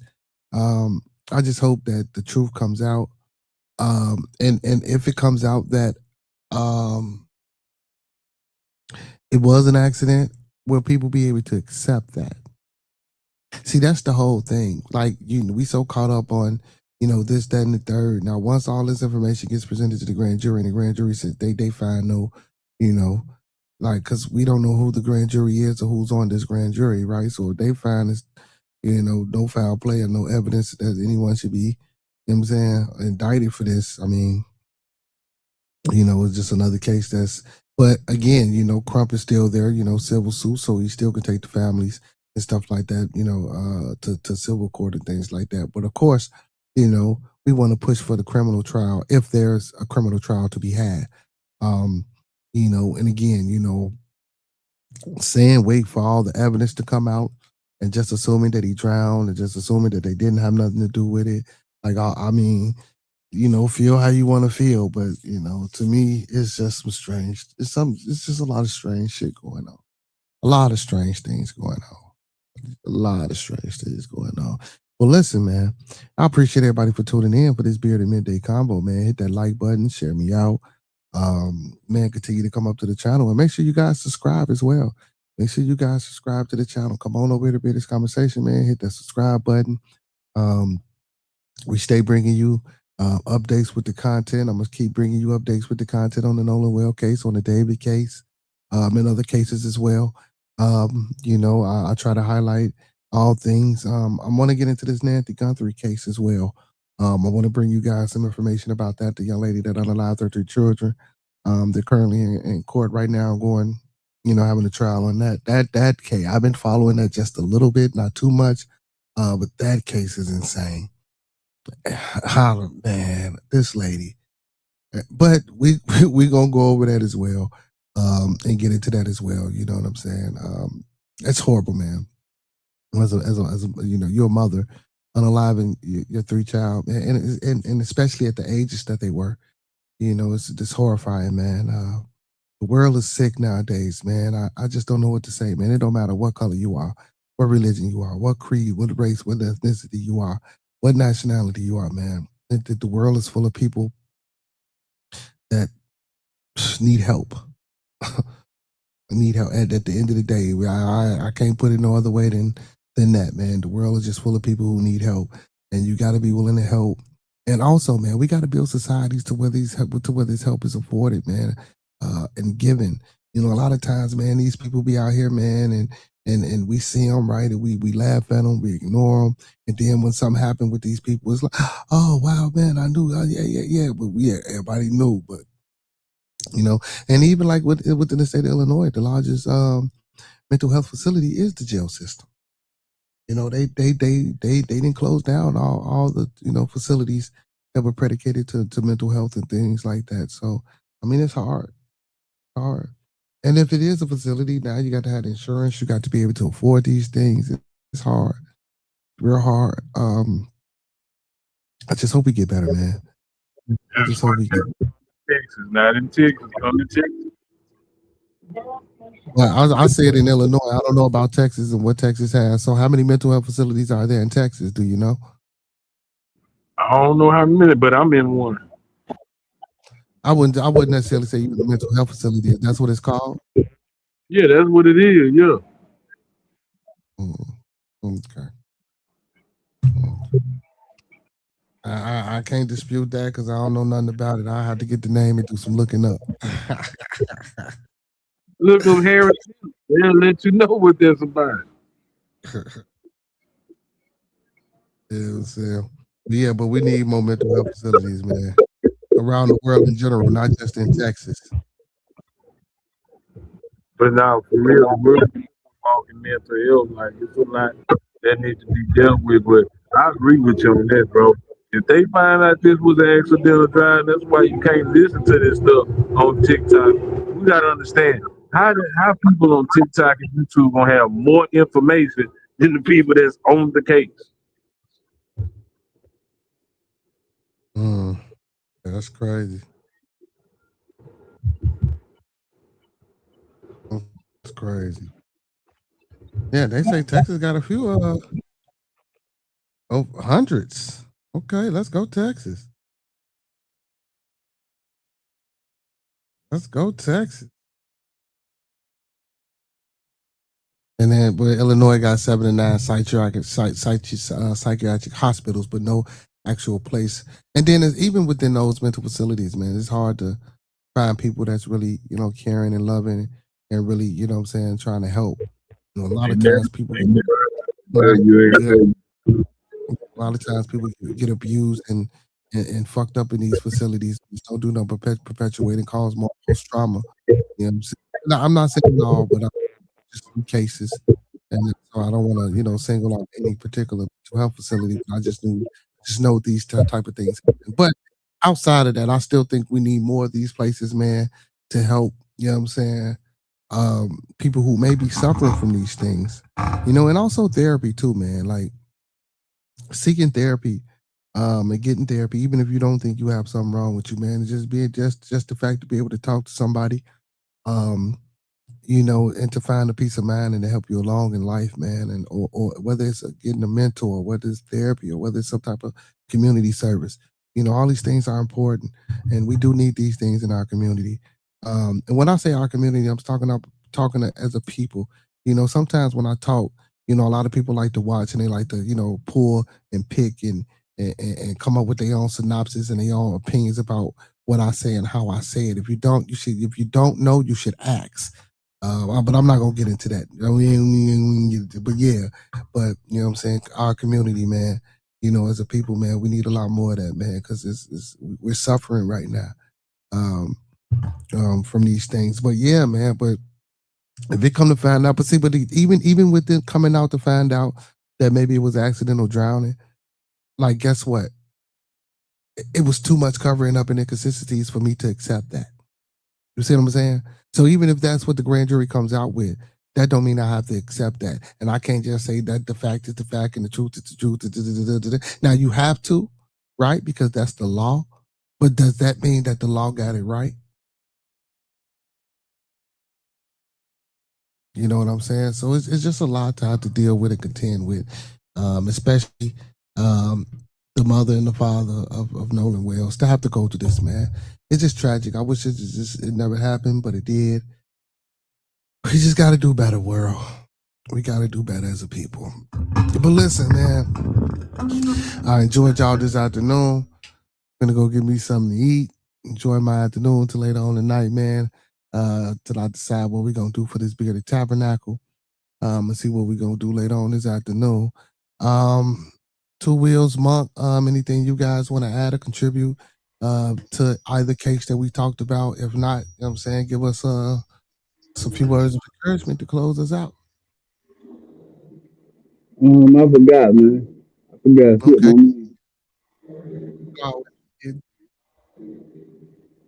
I got it tonight, though. What about you, Monk? Hold on. I'm finna get off this train. Well, I'm gonna say this. Y'all can hear me. Man, this pray or whatever your higher power is, believe in it, man. Because at the end of the day, man, it's a lot going on out here. It's a lot of people. Like just the other day, they had a guy in Houston shooting in the middle of the street, and you never know what people going through. So, man, be safe out here, man. That's all I can say. Hey man, until later on tonight, y'all know what I like to say before we get up out of here. Listen, your thoughts, your prayers, your views, and meditations. Once again, keep everybody in your thoughts, your prayers, your views, and meditations, and lastly, family. Keep everyone in our thoughts, our prayers, our views, and meditations. And don't forget to answer these 5 key components of life. That's love, peace, respect, motivation, and inspiration. That's love, peace, respect, motivation, and inspiration. And one last time on the way out the door, y'all, that's love, peace, respect, motivation, and inspiration. And don't forget the most important thing, that the glue that holds all these things together, man, that's that support. So don't forget to equal to that thing and sprinkle a little support on top, because a little support go a long, long, long, long, long way, y'all. Y'all know what it is, man. Those that fuck with us, fuck with us. Those that don't, fuck with us anyway, man. And don't forget, man, go support those who support me, because I support them until further notice, man. Make sure y'all hit that like button. Make sure y'all subscribe to the channel. Make sure y'all share me out. Big shout out to all my Twitch, Facebook, Kick, and all my YouTube followers and supporters, man. Make sure y'all hit that like button again. Make sure y'all follow your boy on all social media platforms. Make sure y'all go tap in and check out my bros, man, Two Wheels. And make sure y'all go tap in to TMB 4.4 the podcast. With that being said, man, y'all know what it is. All superheroes don't wear capes, but they still need their theme music. So to all my superheroes, all my Beardonians, and all my beautiful people, peace, abundance, and love, y'all. Until later, peace. Guys, guys, yeah, guys, guys, guys, guys, guys, yeah, guys. My name is Cito. Guys, guys, you already know that, dog. Guys, guys. This the hottest show you gon' find around. If young niggas ain't known, you need to ask around. This is bearded conversation. It's all love and no hate. Around here we good, but we aim to be great. Dip back in the debate, enjoy your Scooby snacks. Around here we just talk about this and all that. We talking real life, every day and every night. And if you need to clear the air, you can bring your wife. We got church on Sunday, that's on the west side. We got virtual reality, in case you're scared of outside. See, we got what you need, and that's a guarantee. The best thing about it is absolutely free. Bearded conversations, all love ain't no haters. Enjoy Scooby snacks while we get back to the baby. Don't matter if you black or white, who you think is wrong or who is right. These are just opinions, some inside from a different walk of life. Yeah, see, my name is Cito. Hit that like button, share, subscribe, buy this man a coffee. Don't forget to lead over follow. Don't forget to love those that love you. And don't ever forget that you ain't never been richer than you are right now.